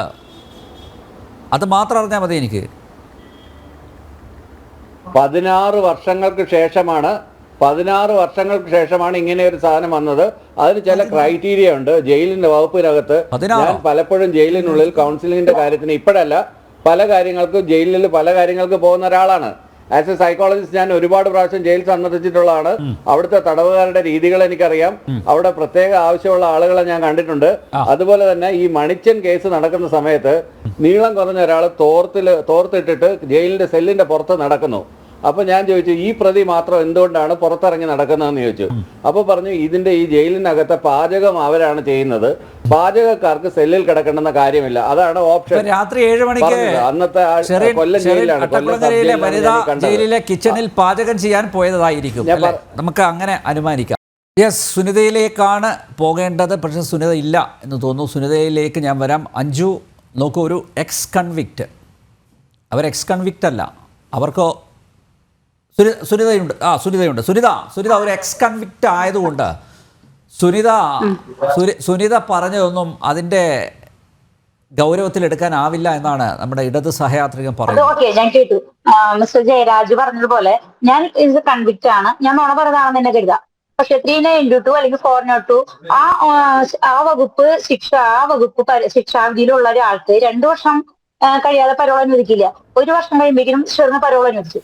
മാത്രമല്ല, സാധാരണ ഒരു വ്യക്തി പരോൾ അധികരിച്ച് പുറത്തു നിന്നാല്, അതായത് പരോൾ വിട്ടിട്ട് ഇപ്പൊ നമുക്ക് ഇന്നേ ദിവസം ഇത്ര മണിക്ക് ജയിലിൽ ഹാജരാവണമെന്നുണ്ടാവും. ആ ദിവസങ്ങൾ കഴിഞ്ഞിട്ടും ഷെറിൻ പരോൾ അധികരിച്ച് പുറത്തു നിന്നിട്ട് ഷെറിന് വീണ്ടും അടുത്ത പരോൾ യാതൊരു ബാധ്യതകളോ തടസ്സങ്ങളോ ഇല്ലാതെ കിട്ടിയിട്ടുണ്ട്. പിന്നെ അതുപോലെ തന്നെ എമർജൻസി പരോളിന് കൊടുത്ത റിപ്പോർട്ടിൽ കളവാണെന്ന് ബോധ്യപ്പെട്ടിട്ടുണ്ട്. എന്നിട്ടും വീണ്ടും ഷെറിന് ഓർഡിനറി പരോളും എമർജൻസി പരോളും സുലഭമായിട്ട് കിട്ടിക്കൊണ്ടിരുന്നിട്ടുണ്ട്. പിന്നെ ഞാൻ അന്ന് പ്രദീപ് സാർ വൈകുന്നേരം ഒരു സെക്കൻഡ് എന്താ പറ, നീട്ടരുത്. ഒരു സെക്കൻഡ് കാര്യം എന്ന് വെച്ചാൽ, നേരത്തെ മുഹമ്മദ് ഷിയാസ് പറഞ്ഞ വാദം അവിടെ പൊളിയാണ്. 2 വർഷത്തിനകത്ത് വെച്ച് ഇവർ പരോൾ അനുവദിച്ചെന്ന് പറഞ്ഞാൽ അത് കോൺഗ്രസ് സർക്കാരിന്റെ കാലത്താണെന്നൊന്ന് പ്രത്യേകം നോട്ട് ചെയ്തേക്കുക. അതൊക്കെ ഞാൻ പറഞ്ഞല്ലോ, അതുകൊണ്ടല്ലേ ഞാൻ പറഞ്ഞത് ഈക്വലി റെസ്പോൺസിബിൾ ആണെന്ന്. UDF സർക്കാരും LDF സർക്കാരും ഈക്വലി റെസ്പോൺസിബിൾ ആണ്. ഒരു വർഷം 30 ദിവസം വരെ ആവാം. 1 വർഷം 30 ദിവസം വരെ ആകാം. അതാണ് ശരി. Okay, Sunita continue. ഞാൻ പരിശോധിച്ചിട്ടാ പറയുന്നത്. DAG അവിടെ പ്രദീപ് സാർ വന്നു പോകുന്നതിനെ കുറിച്ച് ഞാൻ അന്ന് തന്നെ DGP സെൻകുമാറിന് ഞാൻ പരാതി കൊടുത്തിരുന്നു. അന്ന് ഞാൻ പറഞ്ഞത് നുണയാണ്, ഇനിയിപ്പോ സഹതടവുകാരി നുണ പറഞ്ഞതാണെന്ന് DAG ഇത് പ്രദീപ് സാറിന് അത്രയ്ക്ക് ഉറപ്പുണ്ടായിരുന്നെങ്കിൽ ജയരാജിന് അറിയുന്നതിനേക്കാൾ കൂടുതൽ നിയമവശങ്ങൾ പ്രദീപ് സാറിന് അറിയുമായിരുന്നല്ലോ. അന്ന് എന്റെ പേരിൽ എന്തുകൊണ്ട് പരാതിപ്പെട്ടില്ല, എന്തുകൊണ്ട് എന്റെ പേരിൽ നടപടി എടുത്തില്ല? ഞാൻ ജയിലിൽ പുറത്തിറങ്ങിയതിനു ശേഷം അന്നും ഈ സൈക്കോ അനാലിസിസും ഹിപ്നോതെറാപ്പിയും ഒക്കെ അന്നും ഉണ്ടായിരുന്നല്ലോ. അന്നും ചെയ്യാമായിരുന്നില്ലേ? ഈ 10 വർഷങ്ങൾക്ക് ശേഷമല്ലല്ലോ അന്നുണ്ടായിരുന്നില്ലേ? ഈ സഹതടവുകാരി വെറുതെ നുണ പറയുന്നതാണ് സത്യമായ നന്ദി തെളിയിക്കാമായിരുന്നല്ലോ. അന്ന് ഒരാളും നടപടിക്ക് വന്നില്ലല്ലോ. ഷെറിന്റെ കാര്യത്തിൽ അന്നത്തെ തിരുവനന്തപുരം ജില്ലാ sessions judge Sunil Thomas sir വന്നത് ഇപ്പൊ ബോധ്യപ്പെട്ടതാ. സുനിൽ തോമസ് സാർ എന്റെ അമ്മാവനോ അച്ഛനോ ആങ്ങളെയോ ആരുമില്ല. അദ്ദേഹം വേണം പറയോ. പിന്നെ ഈ വിവരാവകാശ പ്രകാരം ഞാൻ എടുത്ത രേഖകള് അതിന്റെ ഒരു കോപ്പി ഞാൻ നമ്മളെ അനിൽ സാറിന് ഞാൻ അയച്ചു കൊടുക്കാം സുനിത, ഞാൻ അയച്ചു കൊടുക്കാം ഡോക്ടർ ജയരാജിന്. അപ്പൊ അത് വായിക്കുമ്പോൾ മനസ്സിലാവും. അതപ്പോ ഇതൊക്കെ സഹതടവാരിയില് വെറുതെ ഒരു രാത്രി ഉറങ്ങിയ എണീറ്റപ്പോ കണ്ട സ്വപ്നമുള്ളതൊന്നും ഇതൊക്കെ യാഥാർത്ഥ്യമാണ്. ജയിലിനുള്ളിൽ ഉണ്ടാവുന്ന കാര്യങ്ങളാണ്. 19-20 വർഷത്തിന് ശേഷം അവിടെ കിടക്കുന്ന തടവുകാരി, എത്രയോ വർഷങ്ങളായിട്ട് കിടക്കുന്ന തടവുകാരിക്ക് ഇല്ലാത്ത നീതി ഷെറിന് കിട്ടേണ്ട കാര്യം എന്താ? ഷെറിനോട് ഒരു വ്യക്തിവൈരാഗ്യം ഉണ്ടായിട്ട് പറയുന്നില്ല. മറ്റുള്ള തടവുകാർക്ക് എല്ലാ തടവുകാർക്കും ഒരേ അവകാശം തന്നെയായിരിക്കണം. ഷെറിനെ പോലെ സൗന്ദര്യമോ വെളുപ്പോ രാഷ്ട്രീയത്തിൽ പിടിപാടോ ഇല്ലാത്ത പ്രതികൾ അവിടെ കിടക്കുന്നുണ്ട്. അവർക്ക് കിട്ടണം നീതി. അല്ല, ആ ഒരൊറ്റ കാരണം കൊണ്ടാണല്ലോ അല്ലേ ഈ പോരാട്ടം ആരംഭിച്ചത് ജയിലിൽ നിന്ന് ഇറങ്ങിയതിനു ശേഷം. എനിക്ക് വേണമെങ്കിൽ ഇപ്പൊ ഈ സമയത്ത് ഷെയറിനായിട്ട് കോൺടാക്ട് ചെയ്യാം, അല്ലെങ്കിൽ ഇപ്പൊ അവരോടനുബന്ധിച്ച് വേറെ ആരുടെങ്കിലും ഈ ഡീറ്റെയിൽസ് ഒക്കെ എനിക്ക് കോൺടാക്ട് ചെയ്യായിരുന്നു. എനിക്ക് ഒരാളുടെ 5 പൈസ വേണ്ട. ഞാൻ ആ രീതിയിൽ ഞാൻ വളരെ നല്ല രീതിക്ക് എനിക്ക് ഒരുപാട് കടങ്ങളുണ്ട്, ബുദ്ധിമുട്ടുണ്ട്. എനിക്കിപ്പോ ജനം ടിവിയിലത്തെ സാറിന്റെ ഈ തെളിവുകളൊക്കെ കൊണ്ടുവന്ന് ടിവിയുടെ മുന്നിലോ അല്ലെങ്കിൽ ഇന്റർവ്യൂവിനോ വെളിപ്പെടുത്തേണ്ട. എനിക്ക് അത്യാവശ്യം ലോകം വെക്കേണ്ടത് എങ്ങനെ കൈകാര്യം ചെയ്യാന്ന് ഇപ്പൊ ജയരാജ് പറഞ്ഞ പോലെ കയ്യിൽ പൈസ വരാനുള്ള ഒരു മാർഗം എനിക്ക് അറിയാമായിരുന്നു. പക്ഷെ ഇത് എനിക്ക് വേണ്ടത് നീതിയാണ്. എനിക്ക് മാത്രമല്ല മറ്റുള്ളവർക്കും ഷെറിന് കിട്ടേണ്ട നീതി, കിട്ടുന്ന നീതി സാധാരണക്കാരന് കിട്ടണം. അത്രേ ഉള്ളൂ. ഡോക്ടർ ജയരാജ് ഒരു CPM കൂടിയാണ്. ലൈബ്രറിയിൽ ഞാൻ ഒരുപാട് പുസ്തകങ്ങള് ഇപ്പൊ വിയ്യൂർ സെൻട്രൽ ജയിലിൽ, വിയ്യൂർ വനിതാ ജയിലിൽ എടുക്കുമ്പോ ജൂൺ 19 വായനാ ദിനത്തിന്റെ അന്ന് ഏറ്റവും കൂടുതൽ പുസ്തകങ്ങൾ വായിച്ചതിന് തേറമ്പി രാധാകൃഷ്ണന്റെ അവാർഡ് വാങ്ങി വെക്കുന്ന ഞാൻ ഇഷ്ടംപോലെ പുസ്തകങ്ങൾ വായിച്ചിട്ടുണ്ട്. ഏതെങ്കിലും ഒരു പുസ്തകത്തിന്റെ അടിസ്ഥാനത്തിൽ സാഹിത്യ ഭാഷയിൽ പറയുന്നതല്ലേ ഈ കാര്യങ്ങളൊക്കെ നടന്നുകൊണ്ടിരിക്കുന്ന കാര്യങ്ങളെ കുറിച്ചാണ് നമ്മൾ ചർച്ച ചെയ്യുന്നത്. സുനിത, ഈ ഡോക്ടർ ജയരാജ് പറഞ്ഞതുപോലെ 7 മണിക്ക് പിന്നെ സെല്ലിൽ നിന്ന് ഇറക്കി കൊണ്ടുപോയത് ഒരുപക്ഷെ അടുക്കളയിൽ പാചകത്തിനായിരിക്കും അല്ലേ? പാചകപ്പുരയില് അന്ന് ഷെറിന് പാചകത്തിനൊന്നുമില്ലല്ലോ. ഷെറിന് ജീവജന്തു തടവ് ശിക്ഷ വിധിക്കപ്പെട്ട ആള് ജോലി ചെയ്യണമെന്നുണ്ട്. ഷെറിൻ ജോലി ചെയ്യാറുണ്ടായിരുന്നില്ല അവിടെ. മാത്രമല്ല ഇപ്പൊ ക്യൂലിൽ നിന്ന് ഭക്ഷണം വാങ്ങാൻ ഷെറിന് അവിടുത്തെ ജയിലിലത്തെ ഭക്ഷണം ഒന്നല്ല. ഷെറിന് 3 നേരം പുറമെ നിന്നുള്ള ഭക്ഷണമായിരുന്നു. ഷെറിന്റെ ഫോൺ ഉപയോഗിച്ചാണ് ഞാനാണ് പരാതി കൊടുത്തത്. ഷെറിന്റെ ഫോണിൽ നിന്ന് ബ്ലൂ ബ്ലാക്ക് മെയിൻറ്റേഴ്സ് പ്രതി ഇന്ത്യ തോമസ് വിളിച്ച നമ്പർ അടക്കം എടുത്തിട്ടാണ് ഞാൻ പരാതി കൊടുത്തത്. എന്നിട്ട് എന്താ നടപടി എടുക്കാനത്? അന്ന് നുണപരിശോധന അന്ന് എന്തുകൊണ്ട് നുണപരിശോധന നടക്കില്ല എന്നാണ് എനിക്ക് മനസ്സിലാവാത്തത്. അതെ, അന്ന് ഈ സംവിധാനങ്ങളൊക്കെ ഉണ്ടായിരുന്നല്ലോ അല്ലേ? അന്നും ഉണ്ടായിരുന്നു സൈക്കോ അനാലിസും ഈ ഹിപ്നോതെറാപ്പിയും ഒക്കെ. അന്ന് പ്രദീപ് സാറിന്റെ പേരിന് പോലും എന്റെ പേരിൽ പരാതി പെട്ടില്ല എന്നുള്ളതാണ് സത്യം. അന്ന് എന്റെ പേരിൽ ഞാൻ കൊടുത്ത പരാതിയുടെ അന്വേഷണം നടത്തായിരുന്നെങ്കിൽ എന്ത് തന്നെയായാലും അവിടുത്തെ റിമാൻഡ് തടവുകാരെങ്കിലും പറയുമായിരുന്നു. ഇന്നിപ്പോ റിമാൻഡ് തടവുകാരനില്ല. അന്ന് ശിക്ഷാ തടവുകാരെന്നെ പറയായിരുന്നു. കാരണം ഷെറിനോട് അന്വേഷണം ഒരുപാട് പേരുണ്ടായിരുന്നു. ഷെറിന്റെ അവിടുത്തെ ലീലാവിലാസങ്ങൾ കണ്ടിട്ട് താല്പര്യമില്ലാത്ത ഉദ്യോഗസ്ഥന്മാരുണ്ടായിരുന്നു. 2-3 ഉദ്യോഗസ്ഥന്മാരുണ്ടായിരുന്നുള്ളൂ മാത്രം. സുനിത അഭിമുഖത്തിൽ അവസാനം പറഞ്ഞ ആ വാക്കുകളാണ് എനിക്ക് ഏറ്റവും ശ്രദ്ധേയമായിട്ട് തോന്നിയത്. അതായത് ഈ ജയിലിൽ കിടക്കുന്ന ക്രിമിനലുകളെക്കാൾ ക്രിമിനലുകളാണ് ഈ അധികാര സ്ഥാനങ്ങളിൽ ഇരിക്കുന്നവർ, അതുപോലെ ഈ ഉദ്യോഗസ്ഥർ. ശരിയല്ലേ അത്? അല്ലേ? ഇപ്പോൾ ഒരു എക്സ് കൺവിക്റ്റ് ആയതുകൊണ്ട് സുനിത പറഞ്ഞത് മുഖവിലക്കെടുക്കരുത് എന്നാണ് ഡോക്ടർ ജയരാജിന്റെ കണ്ടെത്തൽ. പക്ഷേ അതെ, അപ്പൊ കണ്ടതൊന്നും പുറത്തു പറയരുത് എന്നാണോ? ഇപ്പൊ 10 വർഷത്തിന് ശേഷം ആണ് ഈ വെളിപ്പെടുത്തലെങ്കിൽ ഓക്കെ. പക്ഷേ അന്നേ തുടങ്ങിയ പോരാട്ടമാണ് ഡോക്ടർ ജയരാജ്. അത് തുറന്ന് പറയാനുള്ള ആ ചങ്കൂറ്റം, അതിനെ അഭിനന്ദിക്കുകയാണ് വേണ്ടത്, അല്ലാതെ അവരെ പരിഹസിക്കുകയല്ല വേണ്ടത്, അല്ലെങ്കിൽ ആക്ഷേപിക്കുകയല്ല വേണ്ടത്. യെസ്, അഞ്ജു എന്തായാലും പറഞ്ഞോളൂ സുനിത, പറഞ്ഞോളൂ. ഇപ്പൊ ഇന്നലെ മുതൽ ഇന്ന് ഈ സമയം വരെ എന്റെ വീട്ടുകാർ, എന്റെ ഭർത്താവിന്റെ വീട്ടുകാർ, എന്റെ സുഹൃത്തുക്കൾ ഒരുപാട് പേര് എന്നെ വിളിച്ചിട്ട് ഇപ്പോഴും നിരുത്സാഹപ്പെടുത്തിയിരിക്കുന്നത് ഈ കാര്യങ്ങൾ തുറന്നു പറയണ്ട. കാരണം പാർട്ടിപരമായിട്ടോ അല്ലെങ്കിൽ മറ്റാരെങ്കിലും എന്നെ ദ്രോഹിക്കും, എനിക്ക് എന്തെങ്കിലും പ്രശ്നം ഉണ്ടാവുന്നതാണ്. അതിന്റെ ഇടയിൽ എന്റെ ഒരു സുഹൃത്ത് മാത്രം, തൃശ്ശൂരുള്ള ജിത്തുമോ എന്നിട്ട് എന്റെ വളരെ അടുത്ത സുഹൃത്തുണ്ട്, ആള് മാത്രം എന്നോട് പറഞ്ഞു, നിനക്ക് ശരിയെന്ന് തോന്നുന്ന കാര്യങ്ങള് നീ തുറന്നു പറഞ്ഞു, അതിന്റെ പേരിൽ ഒരു പ്രശ്നം ഉണ്ടാവുമല്ലേ? പ്രശ്നം ഉണ്ടായാലും എന്താ? പ്രശ്നം ഉണ്ടായാലും ഒരു പ്രശ്നമുള്ള കാര്യമില്ല. ഒരാൾ വലിയാടായാലും യഥാർത്ഥ കമ്മ്യൂണിസ്റ്റ് അങ്ങനെയാ. നമ്മളൊരാൾ വലിയാടായാലും ഒരു സമൂഹം രക്ഷപ്പെട്ടെന്നെങ്കിൽ രക്ഷപ്പെട്ടാണ്. ഞാനിപ്പോഴും ഒരു CPM അനുഭാവി തന്നെയാ. ഒരുപാട് പേർക്ക് രക്ഷപ്പെടാനോ അല്ലെങ്കിൽ കുറച്ചു പേർക്ക് ഇത് ഒരു ഉപകാരം ഉണ്ടാവണമെങ്കിൽ ഉണ്ടാവട്ടെ എന്ന് ഞാൻ വിചാരിക്കുന്നത്. ഇപ്പൊ സുനിത ഷെറിന് വലിയ പിടിപാടുള്ള കക്ഷിയാണ് കേട്ടോ. ഇനിയിപ്പോ അഥവാ പുറത്തിറങ്ങുകയാണെങ്കിൽ ഞാൻ അതവിടെ നേരിട്ട് കണ്ടിട്ടുള്ളതല്ലേ. അവളുടെ പിടിപാടൊക്കെ അവിടുത്തെ എന്ത് പിടിപാടുണ്ടായാലും കുഴപ്പമില്ല. ഇതിപ്പോ ഇത്രയും സത്യങ്ങൾ ഞാൻ പറഞ്ഞു. ഞാൻ അറിഞ്ഞിട്ടുള്ള സത്യങ്ങൾ ഒരു ഭാഗം തന്നെ സാറിന്റെ കയ്യിൽ തെളിവായിട്ടുണ്ട്. ഇപ്പൊ ഞാനൊന്നും വ്യക്തിയില്ലാതായാലും ഈ തെളിവുകളൊക്കെ എപ്പോഴും ബാക്കി ഉണ്ടാവില്ല സാറേ? തീർച്ചയായും. എന്തായാലും ഈ പോരാട്ടത്തോടൊപ്പം ഞങ്ങളും ഉണ്ട്. സുനിത പറഞ്ഞ ഒരു കാര്യം ശരിയാണ്. ഇപ്പോൾ ഷെറിൻ ഇറങ്ങിക്കോട്ടെ, കുഴപ്പമില്ല. പക്ഷേ ഷെറിനേക്കാൾ 5-6 വർഷം തടവറയിൽ കഴിയുന്ന, അതും കാഴ്ചശക്തി ഇല്ലാത്ത അവർക്ക് എന്തുകൊണ്ട് ഈ നീതി ലഭിക്കുന്നില്ല? അത് മാത്രമേ ഉള്ളൂ. അവരെ ഇതിൽ ഉൾപ്പെടുത്താനായിട്ട് ഈ ഉപദേശക സമിതി അംഗം ഇത്രയും പേരുടെ ലിസ്റ്റിൽ അവരെ കണ്ടില്ല എന്നുള്ളതാണ്. മറ്റുള്ള തടവുകാർ 19-20 വർഷത്തെ ലേഖ, വിജയലക്ഷ്മി, രമ്യ ഇവരൊക്കെ പോട്ടെ. ആ 2 കണ്ണിന് കാശില്ലാത്ത സ്ത്രീയെങ്കിലും ഉൾപ്പെടുത്തിക്കൂടെ? ആ വർഗീസ് വധക്കേസിൽ ലക്ഷ്മണയ്ക്ക് വേണ്ടിയിട്ട് DSP ലക്ഷ്മണയ്ക്ക് വേണ്ടിയിട്ട് 5 പേരെ ഉൾപ്പെടുത്തിയിരുന്നു. അതേപോലെ ഈ കണ്ണ് കാണാത്ത സ്ത്രീയെയും കൂടിയിട്ട് ഉൾപ്പെടുത്തായിരുന്നെങ്കിൽ കൊള്ളായിരുന്നു. യെസ്, അവർക്ക് വേണ്ടി വാദിക്കാനൊന്നും നമ്മുടെ രാഷ്ട്രീയക്കാരൊന്നും ഇല്ലല്ലോ സുനിത, അല്ലേ? അല്ലെങ്കിൽ ഉദ്യോഗസ്ഥർക്ക് അവരോട് അനുകമ്പയുള്ള ഉദ്യോഗസ്ഥരെ കണ്ടിട്ടുണ്ടോ ജയിലിൽ? ഇല്ലില്ല. സാധാരണക്കാർക്ക് വേണ്ടിയിട്ട് ഇപ്പൊ ആരാ? ഇവരിൽ നിന്നെങ്കിലും പ്രത്യുപകാരം പ്രതീക്ഷിക്കുന്നു. എല്ലാവരും പ്രത്യുപകാരം പ്രതീക്ഷിക്കുന്നു, ഒരു തരത്തിലേക്ക് മറ്റൊരു തരത്തിൽ. സഞ്ജു നോക്കൂ, ഇടത് സഹയാത്രികൻ്റെ ക്യാപ്സ്യൂൾ കണ്ടല്ലോ. ഒരു എക്സ് കൺവിക്റ്റ് ആയതുകൊണ്ട് അവർ പറയുന്നത് കോടതി പോലും മുഖവിലക്കെടുക്കില്ല എന്നാണ്. അപ്പോൾ എക്സ് കൺവിക്റ്റിന് മനുഷ്യാവകാശവും ഇല്ലേ? അവർക്ക് പ്രതികരിക്കാനുള്ള അവകാശവും ഇല്ലേ? പരാമർശം കേട്ടിട്ട് ഞെട്ടലൊന്നും ഉണ്ടായില്ല. അദ്ദേഹം സഞ്ചരിക്കുന്ന പ്രസ്ഥാനം ഏതാണെന്ന് നോക്കി കഴിയുമ്പോൾ തന്നെ ഇത്തരം ക്യാപ്സ്യൂളുകൾ ഒരുപാട് നമ്മൾ ദൈനംദിന ജീവിതത്തിൽ കണ്ടുകൊണ്ടിരിക്കുകയാണ്. ഏത് വിവാദം വന്നു കഴിഞ്ഞാൽ അത് ഒരു എക്സ് കോൺവിക്റ്റ് എന്ന് പറയുമ്പം ഏറ്റവും മനുഷ്യത്വ വിരുദ്ധമായിട്ടുള്ള ഒരു സ്റ്റേറ്റ്മെൻ്റ് ആണ്. അത് ആര് പറയുന്നതാണ്? മനുഷ്യരാവണം എന്ന് നാഴിക്ക് 40 വട്ടം എല്ലാ മനുഷ്യരും ഒന്നാണെന്നുള്ള രീതിയിലൊക്കെ പാടി പുകഴ്ത്തി നടക്കുന്ന ആൾക്കാരിൽ നിന്നാണ് ആ ഒരു സ്റ്റേറ്റ്മെൻറ്റ്. പക്ഷേ എനിക്ക് അത്ഭുതം തോന്നിയിട്ടില്ല കേട്ടോ. കാരണം എന്ന് വെച്ച് കഴിഞ്ഞാൽ അത് എക്സ് കോൺവിക്റ്റ് എന്നുള്ള രീതിയിലേക്ക് വയലേറ്റ് ചെയ്ത് മാറ്റി ചർച്ച വേറൊരു വശത്തേക്ക് കൊണ്ടുപോകാൻ അദ്ദേഹം ശ്രമിച്ചു. അരി എത്ര എന്ന ചോദ്യത്തിന് പയറഞ്ഞാഴി, അത് യൂഷ്വലി നമ്മൾ കാണുന്നതാണ്. അതുകൊണ്ടാണ് വേറെ തലത്തിലേക്ക് ചർച്ച. നമ്മുടെ ചർച്ചയുടെ ഏറ്റവും പ്രസക്തമായിട്ടുള്ള ഭാഗം തന്നെ ജയിലിൽ സുനിത പോലൊരു തടവുകാരി, അതായത് ഷെറിൻ എന്നുള്ള വ്യക്തിക്കൊപ്പം ജയിലിലുണ്ടായിരുന്നൊരു സ്ത്രീ നേരിട്ട് അവർ കൺമുന്നിൽ കണ്ട കുറേ നീതി നിഷേധങ്ങളുണ്ട്. ഇതിൽ മറ്റൊരു കാര്യം കൂടെ ഉണ്ട്. നമ്മുടെ അഡ്വൈസറി, നമ്മുടെ ഉപദേശക സമിതി എന്ന് പറയുമ്പോൾ തന്നെ എനിക്ക് അത്ഭുതം തോന്നുന്നുണ്ട്. ആ ഉപദേശ സമിതിക്ക് ഈ ഷെറിൻ്റെ പേര്, അതായത് മാനസാന്തരം എന്നുള്ളൊരു വാക്ക് വീണ്ടും വന്നിട്ടുണ്ട്. എന്ത് മാനസാന്തരം? അതും ഏറ്റവും വലിയ ക്രൂരമായിട്ടുള്ളൊരു ക്രൈം. മറ്റ് 3 പ്രതികൾ ഉൾപ്പെട്ടെങ്കിൽ കൂടി ഷെറിനാണ് അതിലെ പ്രൈമായിട്ടുള്ള 1ാം പ്രതി എന്ന് കോടതി എല്ലാ രീതിയിലും തെളിയിക്കപ്പെട്ട് കഴിഞ്ഞു. വകുപ്പുകൾ അനുസരിച്ച് ഈ ആനുകൂല്യം ശിക്ഷിക്കപ്പെട്ട മറ്റ് 3 പേരുണ്ട്. അതാണ് ഞാൻ ചോദിക്കുന്നത്. വാസിദ് അലി 3 പേര് കൂടെ ഉണ്ട്. അവർക്കില്ലാത്ത ആനുകൂല്യമാണ് ഈ. അപ്പം അപ്പോഴും ചോദിക്കാം, കുറേ മാനദണ്ഡങ്ങളുണ്ട്. അഡ്വൈസറി കമ്മിറ്റിയുടെ മുന്നിൽ വരുമ്പോൾ കുറച്ച് മാനദണ്ഡങ്ങളുണ്ട്. അവിടെയും ആലോചിച്ച് നോക്കണം. വയലേഷൻ, മൊബൈൽ ഫോൺ യൂസ് ചെയ്തു എന്നുള്ള വയലേഷൻ ഓഫ് ജയിലിൻ്റെ അകത്ത് ഡൂസ് ആൻഡ് ഡോൺസ് ഉണ്ട്. ആ വയലേഷനൊക്കെ കൃത്യമായിട്ട് നടത്തിയ ഒരു സ്ത്രീയാണ് ഈ ഷെറിൻ.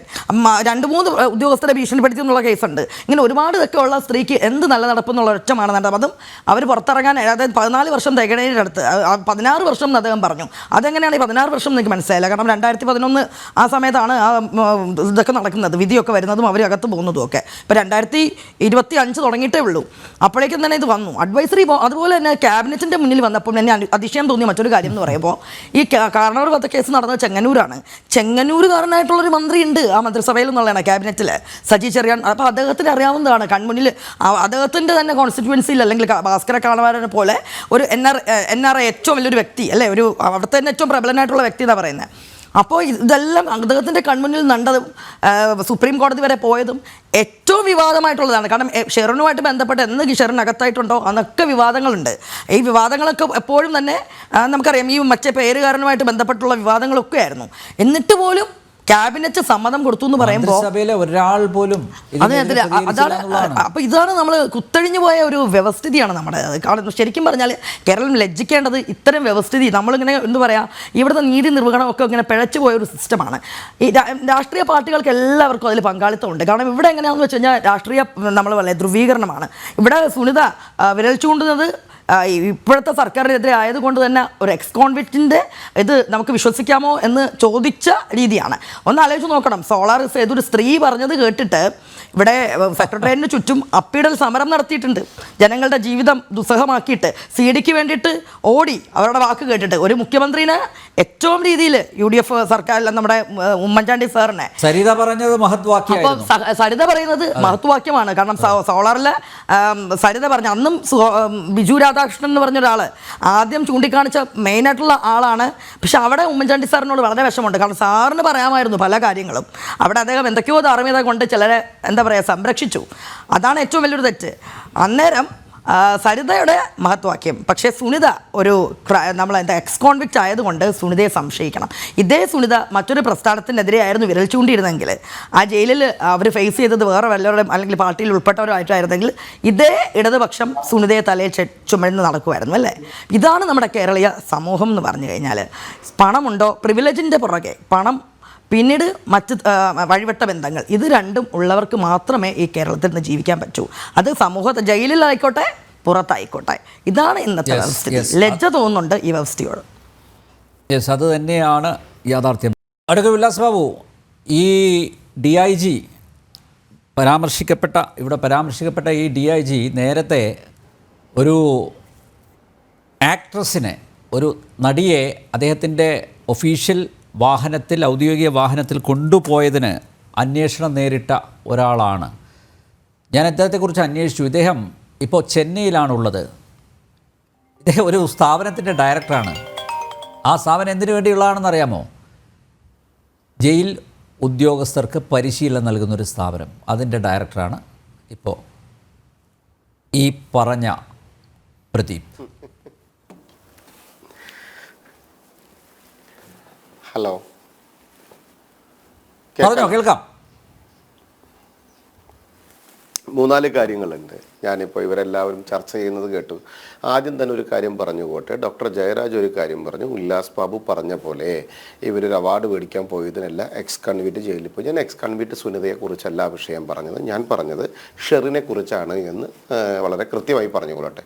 2, ഇപ്പോൾ അവർ പറഞ്ഞതിൽ എങ്ങനെ വിശ്വാസത്തിലെടുക്കാം. ബഹുമാനായിട്ടുള്ള ഇടതുപക്ഷത്തിൻ്റെ സഹയാത്രികൻ ശ്രീ ഡോക്ടർ ജയരാജ് ജി, അങ്ങ് ഒരു കാര്യം മനസ്സിലാക്കേണ്ടത്, സരിത അല്ലെങ്കിൽ സോളാർ കേസിലെ പ്രതി പുറത്തു വന്ന സമയത്ത് നേരത്തെ മേഡം പറഞ്ഞ പോലെ അവർ പറഞ്ഞ വാക്ക് ഒരു കഷ്ണം പോലും വിടാതെ അങ്ങോട്ട് വിഴുങ്ങിയിട്ട് ആ തെരഞ്ഞെടുപ്പിൽ അധികാരത്തിൽ കയറാനുള്ള ശ്രമം നടത്തി അതിൽ അധികാരത്തിൽ കയറിയവരാണ് ഇത് പറയുന്നത് എന്നുള്ള ബോധ്യം നിങ്ങൾക്കുണ്ടാകണം എന്നുള്ളതാണ്. നിങ്ങൾക്ക് അനുകൂലമായ കാര്യങ്ങൾ പറയുന്ന സമയത്ത് അവരെല്ലാവരും വളരെ മിടുക്കന്മാരാവുകയും നിങ്ങൾക്ക് എതിരായി അല്ലെങ്കിൽ നിങ്ങളുടെ സിസ്റ്റം എതിരായി പ്രവർത്തിക്കുമ്പോൾ അവർ ലോകത്തെ ഒന്നാന്തരം വിശ്വസിക്കാൻ കൊള്ളാത്തവരുമാകുന്ന ആ പ്രത്യേക കണ്ണാടയുണ്ടല്ലോ നിങ്ങളുടെ, ആ കണ്ണാടയോടാണ് ഞങ്ങൾ പറയുന്നത്. ആ കണ്ണാടയാണ് ഈ ജനങ്ങൾക്കെതിരായി പ്രവർത്തിക്കുന്നു എന്നുള്ളത്. ഇവിടെ വളരെ വൃത്തിയായി പറയുന്നത് ശ്രീ സുനിത എന്ന് പറയപ്പെടുന്ന എക്സ് കൺവിറ്റിനെ സംബന്ധിച്ചിടത്തോളം അവർ പുറത്തു വന്നതിൻ്റെ അടിസ്ഥാനത്തിൽ ഇവർ പുറത്തു വന്നതിനുള്ള കുശുമ്പായിട്ടല്ല പറയുന്നത് എന്ന് മനസ്സിലാക്കാൻ നമുക്ക് സാധിക്കും. കാരണം എന്താണ്? അവർ പറയുന്നു, ഞാൻ കൃത്യമായിട്ട് പോരാടുന്നത് ഇതേപോലെ അവിടെ പ്രയാസം അനുഭവിക്കുന്ന വർഷങ്ങൾ കുറെ കഴിഞ്ഞിട്ടും ഇപ്പോഴും പ്രയാസം അനുഭവിക്കുന്ന നിരവധി ആളുകളുണ്ട്. അവർക്ക് മാനസാന്തരം എന്ന് പറയപ്പെടുന്ന വാക്കിന്റെ അർത്ഥം മനസ്സിലാക്കി യഥാർത്ഥത്തിൽ മാനസാന്തരപ്പെട്ടവരുണ്ട്. ഒപ്പം തന്നെ അവർ വരി പറഞ്ഞു, എന്താണ്, സാഹചര്യങ്ങളെ കൊണ്ട് പ്രതിസന്ധിയിൽ പെട്ടുപോയി, കേസിൽ പെട്ടുപോയി അകത്ത് വന്ന് ശിക്ഷ അനുഭവിക്കേണ്ടി വന്ന ആളുകളുണ്ട്. അവരെ പരിഗണിക്കാതെ ഈ വ്യക്തിയെ പരിഗണിച്ചപ്പോൾ അന്ന് ജയിലിൽ കിടന്നുകൊണ്ട് തന്നെ ഇവരുടെ തൊട്ടപ്പുറത്ത് നിന്നുകൊണ്ട് തന്നെ ഇവർക്ക് കൊടുക്കുന്ന സൗകര്യത്തെ ചോദ്യം ചെയ്തിരുന്നു, ഇവർക്ക് കിട്ടുന്ന സുഖലോലുപതയെ ചോദ്യം ചെയ്തിരുന്നു, ഇവരോട് കാണിക്കുന്ന പ്രത്യേക നീതിയെ ചോദ്യം ചെയ്തിരുന്നു, ഇവർക്ക് എന്താണ് ഇത്ര പ്രിവിലേജ് എന്ന് അവർ കൃത്യമായി ചോദ്യം ചെയ്തിരുന്നു. ഇന്നവർ പുറത്തു വന്നതിന് ശേഷം ഇവരെ പുറത്തു വിട്ടു എന്ന് ചോദിക്കുമ്പോൾ ഇത്രയൊക്കെ പ്രിവിലേജ് കിട്ടിയിരുന്ന വ്യക്തി, ഇത്രയൊക്കെ സുഖസൗകര്യങ്ങൾ അനുഭവിച്ച വ്യക്തി, ആ വ്യക്തിക്ക് ഇതൊക്കെ അനുഭവിക്കാനുണ്ടായ സാഹചര്യം എന്ന് പറയപ്പെടുന്നത് പഴയ DIG ആയിട്ടുള്ള ശ്രീ പ്രദീപ് എന്ന് പറയപ്പെടുന്ന വ്യക്തിയുടെ വ്യക്തമായിട്ട് ഇടപെടലുണ്ട്. ഒപ്പം തന്നെ ഗണേശേട്ടൻ എന്ന് പറയാറുള്ള ഒരു ഗണേശേട്ടനും അതിന്റെ പുറകിലുണ്ട് എന്ന് പറയപ്പെടുമ്പോൾ ഗണേശേട്ടന്മാരോ ഉണ്ടായിരുന്നു എന്നും ആ ഗണേശേട്ടന്മാരുടെ സപ്പോർട്ട് ഏതൊക്കെ കാലഘട്ടത്തിൽ കിട്ടിയിട്ടുണ്ടായിരുന്നുവെന്നും ആ ഗണേശേട്ടന് എത്ര വലിയ സ്നേഹം എന്തായിരുന്നുവെന്നും പ്രദീപേട്ടൻ എത്ര വലിയ സ്നേഹം എന്തായിരുന്നുവെന്നും ഇവരെയൊക്കെ വശീകരിക്കാനുള്ള സാഹചര്യം എന്തായിരുന്നുവെന്നും ഇവർക്കതിനു വേണ്ടി പണം മുടക്കിയതുള്ള ആത്മബന്ധത്തിന്റെ വലിപ്പം എന്തായിരുന്നുവെന്നും ജയിലെന്ന് പറയപ്പെടുന്ന സുഖവാസ കേന്ദ്രത്തിന് പറഞ്ഞയച്ചതല്ല എന്നുള്ള ബോധ്യവും എന്നുള്ള വ്യക്തതയും പൊതുസമൂഹത്തിനോട് പറഞ്ഞതാണ് സുനിത എന്ന് ഞാൻ മനസ്സിലാക്കട്ടെ. ഒരു കാര്യം പൊതുസമൂഹത്തിൽ മനസ്സിലാക്കേണ്ടത്, കള്ളൻ ഭരിക്കുമ്പോൾ കള്ളന്മാർക്കേ ഗുണം ഉണ്ടാവുള്ളൂ എന്ന് നിങ്ങൾ മനസ്സിലാക്കണം. കള്ളത്തരങ്ങളും കാണിക്കുന്നവർക്ക് മാത്രമാണ് കേരളത്തിൽ നീതി എന്ന് പറയപ്പെടുന്ന വലിയ ഒരു സംഭവം ഈ പൊതുജനം മനസ്സിലാക്കേണ്ടതുണ്ട്. ഇവിടെ കേരളത്തിന്റെ ആഭ്യന്തര വകുപ്പ് പിണറായി വിജയൻ കയ്യാളിയത് മുതൽ ഇന്നുവരെ കള്ളന്മാർക്കും കൊള്ളക്കാർക്കും തട്ടിപ്പുകാർക്കും കൊലപാതകികൾക്കും ഒക്കെ ഒരു പ്രയാസങ്ങളും ഉണ്ടായിട്ടില്ല. എന്നാൽ മറ്റ് സാധാരണക്കാരായിട്ടുള്ള വ്യക്തികൾ, പ്രയാസം അനുഭവിക്കുന്ന ആളുകൾ, പൊതുസമൂഹത്തിന് ഉണ്ടായിട്ടുള്ള വിഷമം, ദുഃഖം, ദയനീയത എന്ന് പറയപ്പെടുന്നാൽ എണ്ണിയാൽ ഒടുങ്ങാത്തത്ര പ്രയാസമാണ്. ഇവിടെയാണ് നമ്മൾ മനസ്സിലാക്കേണ്ടത്, രാഷ്ട്രീയം നോക്കിയിട്ടല്ല നമ്മൾ ഈ വിഷയത്തിൽ ഇടപെടേണ്ടത്. ഈ വിഷയം കൊണ്ടുവന്നിട്ടുള്ള സംഭവം എന്ന് പറയപ്പെടുന്നത് ഇത് ഒരു അധികാര ശ്രേണിയിലിരിക്കുന്ന വ്യക്തികൾ ഈ പൊതുസമൂഹത്തിനോട് കാണിക്കുന്ന നീതികേടാണ്. ഇവർ ചെയ്ത കുറ്റത്തിന് ശിക്ഷ അനുഭവിച്ചവർ ജയിൽ കിടക്കുമ്പോൾ യഥാർത്ഥത്തിൽ അവർക്ക് മാനസാന്തരം ഉണ്ടാകുമെന്ന് പ്രതീക്ഷിച്ച ഈ പൊതുസമൂഹത്തിന് മുമ്പിൽ അവർക്ക് ഒരിക്കലും മാനസാന്തരം ഉണ്ടാവാൻ പോകുന്നില്ല. അവർ ചെയ്ത പ്രവൃത്തി എന്ന് പറയപ്പെടുന്നത് ഇതിനേക്കാൾ സുഖലോലുപതയായി അവിടെ ജീവിച്ചു എന്നുള്ളതാണ്. രണ്ടാമത്തെ അഡ്വൈസറി ബോഡി എന്ന് പറയപ്പെടുന്ന തട്ടിപ്പ് കമ്മിറ്റിയെ കൃത്യമായിട്ട് തന്നെ ചോദ്യം ചെയ്യേണ്ടതാണ്. കൃത്യമായി അവരുടെ ആക്ഷനെ ചോദ്യം ചെയ്യേണ്ടതാണ്. എന്ത് മാനസാന്തരമാണ് അവർ ഇവർ കണ്ടത്? ഏത് തരത്തിലുള്ള മാനസാന്തരമാണ് അവരുടെ രേഖപ്പെടുത്തിയത്? പണ്ട് ശ്രീമതി ടീച്ചർ ശശിയുടെ ഒരു കേസുമായി ബന്ധപ്പെട്ട് ആ പീഡനത്തിന്റെ റേഞ്ച് അളന്നില്ലേ? അളന്ന പോലത്തെ ഒരു സ്കെയിൽ ഈ അഡ്വൈസറി ബോഡിയുടെ കയ്യിലുണ്ട്. ആ തീവ്രത അളന്ന സ്കെയിൽ ഈ അഡ്വൈസറി ബോഡിയുടെ കയ്യിലുണ്ടായിരുന്നോ? ഈ അമ്മയുടെ മാനസാന്തരത്തിന്റെ തീവ്രത അളക്കാൻ സരള എന്ന് പറയപ്പെടുന്ന വ്യക്തി എന്നാണ് എന്റെ പേര്. അന്ന് അവർ പറഞ്ഞു, ഞങ്ങൾക്ക് ഒരു വെസ്റ്റഡ് ഇൻട്രസ്റ്റ് ഇല്ല. വെസ്റ്റഡ് ഇൻട്രസ്റ്റ് ഉണ്ട് സരളെ, ഇതിനകത്ത് ഒരു സംശയവും വേണ്ട. അഡ്വൈസറി ബോഡിക്കകത്ത് വെസ്റ്റഡ് ഇൻട്രസ്റ്റ് ഉണ്ട്. ആ വെസ്റ്റഡ് ഇൻട്രസ്റ്റിന് വേണ്ടി ഫോൺ കോൾ വന്നത് മന്ത്രിസഭയിൽ നിന്നാണോ എന്ന് നിങ്ങൾ പരിശോധിക്കണം. മന്ത്രിസഭയിൽ ആ ഫോൺ കോൾ വരാനുണ്ടായിട്ടുള്ള ചേതോവികാരം എന്താണെന്ന് നിങ്ങൾ പരിശോധിക്കണം. മന്ത്രിസഭയിൽ ഫോൺ കോൾ വരാനുള്ള ചേതോവികാരത്തിന്റെ പുറകിൽ ഒപ്പം തന്നെ കാക്കിയിട്ട തൊപ്പി വെച്ച റിട്ടയർ ചെയ്തിട്ടുള്ള ഉദ്യോഗസ്ഥന്റെ ആ ഇടപെടൽ എന്താണെന്ന് അറിയണം. ആ ഉദ്യോഗസ്ഥൻ ഇടപെടുന്നതിന് വേണ്ടി എന്തു സുഖമാണ് ആ ഉദ്യോഗസ്ഥൻ അനുഭവിച്ചതെന്ന് അറിയണം.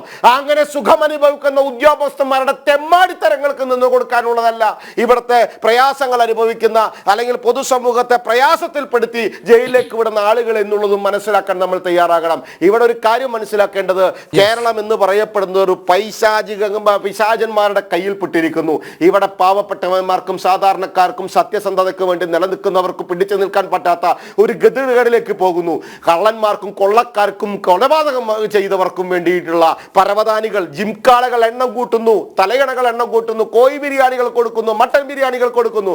പിന്നെന്താ പറഞ്ഞ 7 മണി നേരത്ത് പാചകക്കാർക്ക് നടക്കാനായിരുന്നു അവിടെ സ്ഥലം കൊടുത്തിരുന്നെന്നാ. നല്ല കാര്യമാണ്. ഇനി DIG പ്രദീപേട്ടൻ പഠിപ്പിച്ചത് എന്താണെന്നോ അറിയില്ല, തറയോ പറയോ വിദ്യാഭ്യാസം നൽകാൻ ചിലപ്പോൾ വന്നതായിരിക്കും കേട്ടോ. അപ്പോൾ പിന്നെ നമുക്ക് അതിന് കുറ്റം പറയാൻ സാധിക്കില്ല. അപ്പോൾ ജയരാജന്റെ കണ്ടെത്തലുകൾ ഇതിനകത്ത് വളരെ മോശമായി, അദ്ദേഹത്തിന്റെ അഭിപ്രായവും മോശമായി. തെറ്റുകൾ ചെയ്തിട്ടുണ്ടെങ്കിൽ ശിക്ഷിക്കപ്പെടട്ടെ, 100% അന്വേഷിക്കപ്പെടട്ടെ എന്നൊരു നിലപാടെടുക്കുമെന്നാണ് ഡോക്ടർ ജയരാജ് ചെയ്യേണ്ടിയിരുന്നത്. അദ്ദേഹം എന്തോ അങ്ങനെ ചെയ്യാത്തത് വളരെ വളരെ വളരെ വളരെ വിഷമകരവും മോശകരവുമായിട്ട് സംഭവമായിപ്പോയി. ഓക്കെ, അഡ്വക്കേറ്റ് നിയാസ്, 2015 മാർച്ച് 10 അന്നത്തെ ജയിൽ DGPക്ക് സുനിത കൊടുത്തൊരു പരാതിയുണ്ട്. അതിൽ കൃത്യമായിട്ട് സുനിത പറയുന്നുണ്ട്, അതായത് ഈ വൈകുന്നേരം 7 മണിക്ക് ശേഷം റൂം തുറന്നു കൊണ്ടുപോയി DIGയുമായി ലൈംഗിക വീഴ്ച പതിവായി നടത്തുന്ന കാര്യം എല്ലാവർക്കും അറിയാവുന്നതാണ്. മാത്രമല്ല അതിലവസാനം പറയുന്നത്, അതുകൊണ്ട് ജയിലിൽ കഴിഞ്ഞു വരുന്ന യുവതികളെ ലൈംഗികമായി ഉപയോഗിക്കുന്ന ഉദ്യോഗസ്ഥർക്കെതിരെ ബലാത്സംഗത്തിന് കേസെടുക്കുകയും അല്ലാത്ത പക്ഷം മനുഷ്യാവകാശ കമ്മീഷൻ, കോടതികൾ, മറ്റ് അധികാര സ്ഥാപനങ്ങൾ എന്നിവയിൽ പരാതി കൊടുക്കുമെന്ന് അറിയിക്കുന്നതോടൊപ്പം മേൽക്കാര്യത്തിൽ എനിക്ക് സങ്കട നിവൃത്തി ഉണ്ടാക്കി തരുവാൻ അപേക്ഷ. ഈ ഉദ്യോഗസ്ഥനെതിരെ ഇനിയും കേസെടുക്കാനുള്ള സ്കോപ്പുണ്ടല്ലോ അഡ്വക്കേറ്റ് PM നിയാസ്? തീർച്ചയായും അത്തരം കാര്യങ്ങളൊക്കെ എനിക്കറിഞ്ഞുകൂടാ. ഇത് ഡേറ്റ് അതവിടെ റിസീവ് ചെയ്താണോ നടപ്പിലെടുത്താണെന്നോ എനിക്ക് അറിഞ്ഞുകൂടാ. എന്തായാലും ഒരു കാര്യം ഉറപ്പാണ്, ഞങ്ങളെ അവിഹിതമായി ഇത്തരത്തിലുള്ള സ്ത്രീകളെ എക്സ്പ്ലോയിറ്റ് ചെയ്യുന്ന അല്ലെങ്കിൽ സെക്സ് എക്സ്പ്ലോയിറ്റേഷൻ അതൊരിക്കലും അനുവദിക്കാൻ പാടില്ല എന്നുള്ളതാണ് ഞങ്ങളുടെ അഭിപ്രായം.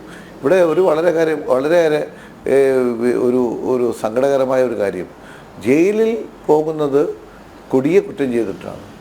ആ കൊടിയ കുറ്റം ചെയ്ത ആളുകളെ ഈ രീതിയിൽ അവർക്ക് സുഖ സൗകര്യങ്ങളോടുകൂടി മുന്നോട്ട് കൊണ്ടുപോകാൻ ഏത് ഭരണകൂടം ശ്രമിച്ചാലും അതൊരിക്കലും പൊതു നന്മയെ അല്ലെങ്കിൽ പൊതുജന ആരോഗ്യത്തെ മാത്രമല്ല പൊതുജനങ്ങളുടെ നീതി വ്യവസ്ഥയെപ്പോലും വെല്ലുവിളിക്കുന്ന ഒരു കാര്യമായിട്ട് തന്നെയാണ് എനിക്ക് തോന്നുന്നത്. മറ്റൊരു കാര്യം, ഇവിടെ നമ്മൾ ഒരു കാര്യം ജയരാജൻ എന്തോ ആണ് പറയാൻ ശ്രമിച്ചതെന്ന് എനിക്ക് മനസ്സിലായില്ല. പക്ഷെ ഒരു കാര്യം ജയരാജൻ മനസ്സിലാക്കണം, ഇത്തരത്തിലുള്ള കാര്യങ്ങളൊന്നും അത് ഏത് ഗവൺമെൻറ്റിൻ്റെ ഏത് മന്ത്രിസഭയിലെ ആര് ശ്രമിച്ചാലും അത് തിരുത്തപ്പെടേണ്ടതാണ്. അത് തെറ്റായ കാര്യമാണെന്ന് ബോധ്യപ്പെടേണ്ടതാണ്. അങ്ങനെ അവരെ ബോധ്യപ്പെടുത്തി അവരെ തിരുത്തുകയും അത്തരത്തിലുള്ള ആളുകൾ അത്തരത്തിലുള്ള പ്രവർത്തനമായി മുന്നോട്ട് പോവുകയാണെങ്കിൽ മുന്നണിയിൽ നിന്ന് തന്നെ നീക്കം ചെയ്തുകൊണ്ട് മുന്നോട്ട് പോകേണ്ട ഉത്തരവാദിത്തമാണ് സർക്കാരിന് ഉണ്ടാവേണ്ടിയിരുന്നത്. ഇവിടെ അത് ഉണ്ടാവാത്തതിൻ്റെ കാരണം ഇവിടെ ഒരു നമ്മുടെ ഗണേഷ് കുമാർ ചെയ്തത് ഒരു വനിതയ്ക്ക് വേണ്ടിയാണെങ്കിൽ ഇവിടെ കേരളത്തിലെ CPM മുഖ്യമന്ത്രിയും മന്ത്രിമാരും ചെയ്യുന്നത് കുഞ്ഞനന്തമ്മമാർക്കും അതുപോലെ ഷാഫിക്കും കിർമാനി മനോജിനും ഒക്കെ വേണ്ടിയാണ് എന്നുള്ളതും നിങ്ങൾ ആലോചിക്കണം. TP വധക്കേസിലെ പ്രതികളെ 14 വർഷം കഴിഞ്ഞപ്പോൾ തിരിച്ച് അവരെയൊക്കെ തുറന്നു വിടാനുള്ള ശ്രമവുമായി കൊണ്ട് മുന്നോട്ട് പോയത് അന്നത്തെ ഗവർണർ അക്കാര്യത്തിലെടുത്ത ധീരമായ നടപടി കൊണ്ടാണ്. ഇത് നിങ്ങൾ ആലോചിക്കണം. ഇവിടെ ഒരു ചെറിയ കാര്യം ആരും ചർച്ച ചൂണ്ടിക്കാണിച്ചില്ല. അതുകൊണ്ടാണ് പറയുന്നത്. കഴിഞ്ഞ ആഗസ്റ്റ് 24-നാണ് ഇവരുടെ ഈ കാര്യങ്ങളിൽ സർക്കാരിന് മുമ്പാകെ വന്നിട്ടുള്ളൂ. ആഗസ്റ്റ് 24-ന് ഗവർണർ അത് ഫയൽ മടക്കിയതുകൊണ്ട് അന്നത്തെ ഗവർണർ ഫയൽ മടക്കിയത് കൊണ്ടാണ് അത് നടക്കാതെ പോയത്. പിന്നീട് ഗവർണർ മാറി എന്ന് ഉറപ്പ് വന്നതിന് ശേഷം പുതിയ ഗവർണർ തങ്ങൾ പറയുന്ന എല്ലാ കാര്യങ്ങളും നടപ്പിലാക്കാൻ ഗവർണറെ കൊണ്ട് ചെയ്യിപ്പിക്കാൻ പറ്റുമെന്ന് ഉറപ്പ് കിട്ടിയതിനു ശേഷമാണ് അവർ ഈ തീരുമാനവുമായി ഇപ്പോൾ മന്ത്രിസഭയിൽ കൊണ്ടുവന്നിട്ടുള്ളത്. പിന്നെ ഒരു കാര്യം കൂടെ പറഞ്ഞ് അവസാനിപ്പിക്കാം. ഇവിടെ ഇത് പറയുന്നതോടൊപ്പം തന്നെ നമ്മൾ ആലോചിക്കണം, ബൽക്കീസ് ബാനു വധക്കേസിലെ പ്രതികളെ രക്ഷിക്കാൻ വേണ്ടി ഗുജറാത്ത് സർക്കാരും ഇതുപോലെ 2014 അവരുടെ പ്രിസൺ റിമിഷൻ ആക്ട് മാറ്റി എഴുതിയിരുന്നു. സുപ്രീം കോടതിയാണ് ആ മാറ്റി എഴുതുന്നത് ശരിയല്ല എന്നും മർഡറും റേപ്പും ആ റേപ്പിൽപ്പെട്ട കക്ഷികൾക്ക് റിമിഷൻ കൊടുക്കുന്ന നടപടി നീതീകരിക്കാൻ പറ്റില്ല എന്ന് പറഞ്ഞുകൊണ്ട് ആ റിമിഷൻ റിവൈസ് ചെയ്തിട്ടുള്ള ഓർഡർ ഗുജറാത്ത് ഗവൺമെൻറ്റിൻ്റെ ഓർഡർ റദ്ദാക്കിയിട്ടുള്ളതും കൊണ്ട് ആലോചിക്കണം. അപ്പോൾ കേരളത്തിലെ സർക്കാരുകൾ ഇങ്ങനെ ചെയ്യുന്നു, അങ്ങ് ഗുജറാത്തിലെ സർക്കാർ അങ്ങനെയും ചെയ്യുന്നു എന്നുള്ളതും കൂടി നമ്മൾ മനസ്സിലാക്കണം. അത് കോൺഗ്രസിൻ്റെ സർക്കാരാണെങ്കിലും BJPയുടെ സർക്കാരാണെങ്കിലും അത് LDFിൻ്റെ സർക്കാരാണെങ്കിലും ഇത്തരത്തിലുള്ള കാര്യങ്ങൾക്ക് എല്ലാവരും ചെയ്യുന്നത് തെറ്റ് തന്നെയാണ് എന്ന് ബോധ്യപ്പെടാനും അവ തിരുത്തണം എന്നുള്ളത് പൊതുജന്മയെ ഉദ്ദേശിച്ച് നീതി കൃത്യമായി നടപ്പിലാക്കണമെന്ന് ഉദ്ദേശിച്ചുകൊണ്ട് മുന്നോട്ട് പോകേണ്ടതുമാണ് എന്നതാണ് എൻ്റെ വ്യക്തമായ അഭിപ്രായം. യെസ്, അങ്ങനെ തന്നെയാണ് അതിനെ കാണേണ്ടത്. ഡോക്ടർ ജയരാജ്, ഇപ്പോഴെങ്കിലും താങ്കൾക്ക് ഇക്കാര്യത്തിൽ കുറച്ചുകൂടി വ്യക്തത വന്നിട്ടുണ്ടാവും എന്നാണ് ഞാൻ മനസ്സിലാക്കുന്നത്. ഡോക്ടർ ജയരാജ്,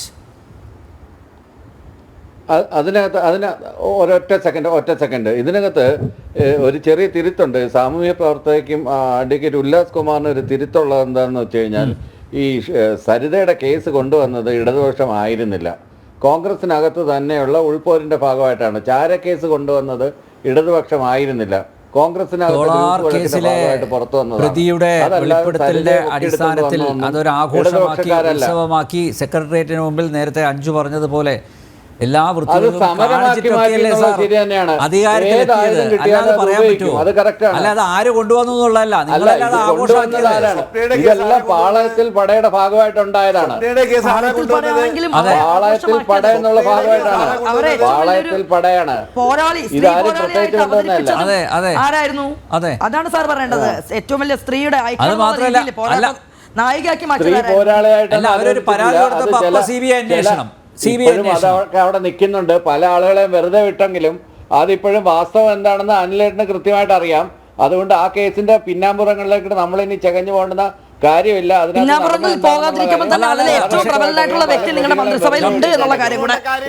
ചില കണ്ടീഷൻസിന്റെ ഭാഗമായിട്ടാണ് പുറത്തുവിട്ടിരിക്കുന്നത്. അതവിടെ നിൽക്കട്ടെ. പിന്നെ ഈ പറയുന്ന കണക്കല്ലേ ഈ കേസ്, ഈ ഷെറിന്റെ കേസ് നടാടെയൊന്നുമല്ല. ഇതിനു മുമ്പും ഇതുപോലുള്ള പ്രതികളെ വെറുതെ വിട്ടിട്ടുണ്ട്. പല സർക്കാരുകളുടെ കാലത്തും നല്ല നടപ്പ് കണ്ടിട്ട് ആളുകളെ വെറുതെ വിട്ടിട്ടുണ്ട്. ഷെറിന്റെ നല്ല നടപ്പ് എന്താണെന്ന് എനിക്കറിയില്ല, അവരുടെ മാനസാന്തരം എന്താണെന്ന് എനിക്കറിയില്ല. അങ്ങനെ അവർക്ക് കൺവിൻസ്ഡ് ആയിട്ടുണ്ടെങ്കിൽ അഥവാ കൺവിൻസ്ഡ് ആയിട്ടില്ല, ബാധ്യത കൃത്യമായിട്ട് ജനസമൂഹത്തിനുണ്ട്. ഞാൻ നിങ്ങൾ ആരെങ്കിലും സംസാരിച്ച കേട്ടോ ഇട്ടില്ലല്ലോ. ഞാനത് സാമൂഹ്യ പ്രവർത്തക ദയവേത് ഞാൻ പറയുന്നത് കേൾക്കൂ, എനിക്കുള്ള അവസരമാണ്. ഒരു കാര്യം ഞാൻ പറയട്ടെ, സാമൂഹ്യ പ്രവർത്തകെ, ഞാൻ ഈ പറഞ്ഞു വന്നത് അത്തരത്തിൽ അഡ്വൈസറി ബോർഡിന് എന്തെങ്കിലും പിഴ ഉണ്ടായിട്ടുണ്ടെങ്കിൽ അത് പരിശോധിക്കണം എന്ന് തന്നെയാണ് എൻ്റെ ആവശ്യം. അല്ലാതെ അതിന്റെ പേരിൽ ഒരു കഥ ഉണ്ടാക്കി, ഒരു കുക്ക്ഡപ്പ് സ്റ്റോറി ഉണ്ടാക്കി കൊണ്ടുവന്നിട്ട് അതിനകത്ത് കുറെ പൊടിപ്പും തൊങ്ങലും വെച്ചിട്ട് അത് ആഘോഷിക്കാൻ അത് ഏതാണ് കുക്ടപ്പ് സ്റ്റോറി? ഏതാണ് കുക്ടപ്പ് സ്റ്റോറി? എനിക്ക് താല്പര്യമില്ല. ഡോക്ടർ ജയരാജ് ഇപ്പൊ മനസ്സിലായി. ഈ പറഞ്ഞതുപോലെ നിങ്ങൾക്ക് ഇതെന്താണെന്ന് തെളിയിക്കുമല്ലോ. എന്തായാലും വെളി വരുമല്ലോ. ഇപ്പൊ ഒരാളുടെ പേരിൽ കാടടച്ച് സെലിബ്രിറ്റീസിനെതിരെ ആരോപണം കൊണ്ടുവരുന്നു, സെലിബ്രിറ്റീസിനെതിരെ ആരോപണം കൊണ്ടുവരുന്നു, പോലീസുകാർക്കെതിരെ ആരോപണം കൊണ്ടുവരുന്നു. തെളിവില്ലാത്ത ഈ ഉണ്ടയില്ലാത്ത വെടി എത്ര നാൾ വെക്കും? ഉണ്ടയില്ലാത്ത വെടി എത്ര നാൾ വെക്കും? നാളെ നിങ്ങൾക്കെതിരെ വരാം, എനിക്കെതിരെ വരാം, ഉല്ലാസ്വാദിനെതിരെ വരാം, നിയാസാനെതിരെ ഇത്തരം ആരോപണങ്ങൾ വരാം. അതും കൂടെ മനസ്സിലാക്കിക്കൊള്ളുക. ആർക്ക് വേണമെങ്കിലും ആരോപണം ഉന്നയിക്കാം. ആരോപണം ഉന്നയിക്കാം. കൃത്യമായിട്ട്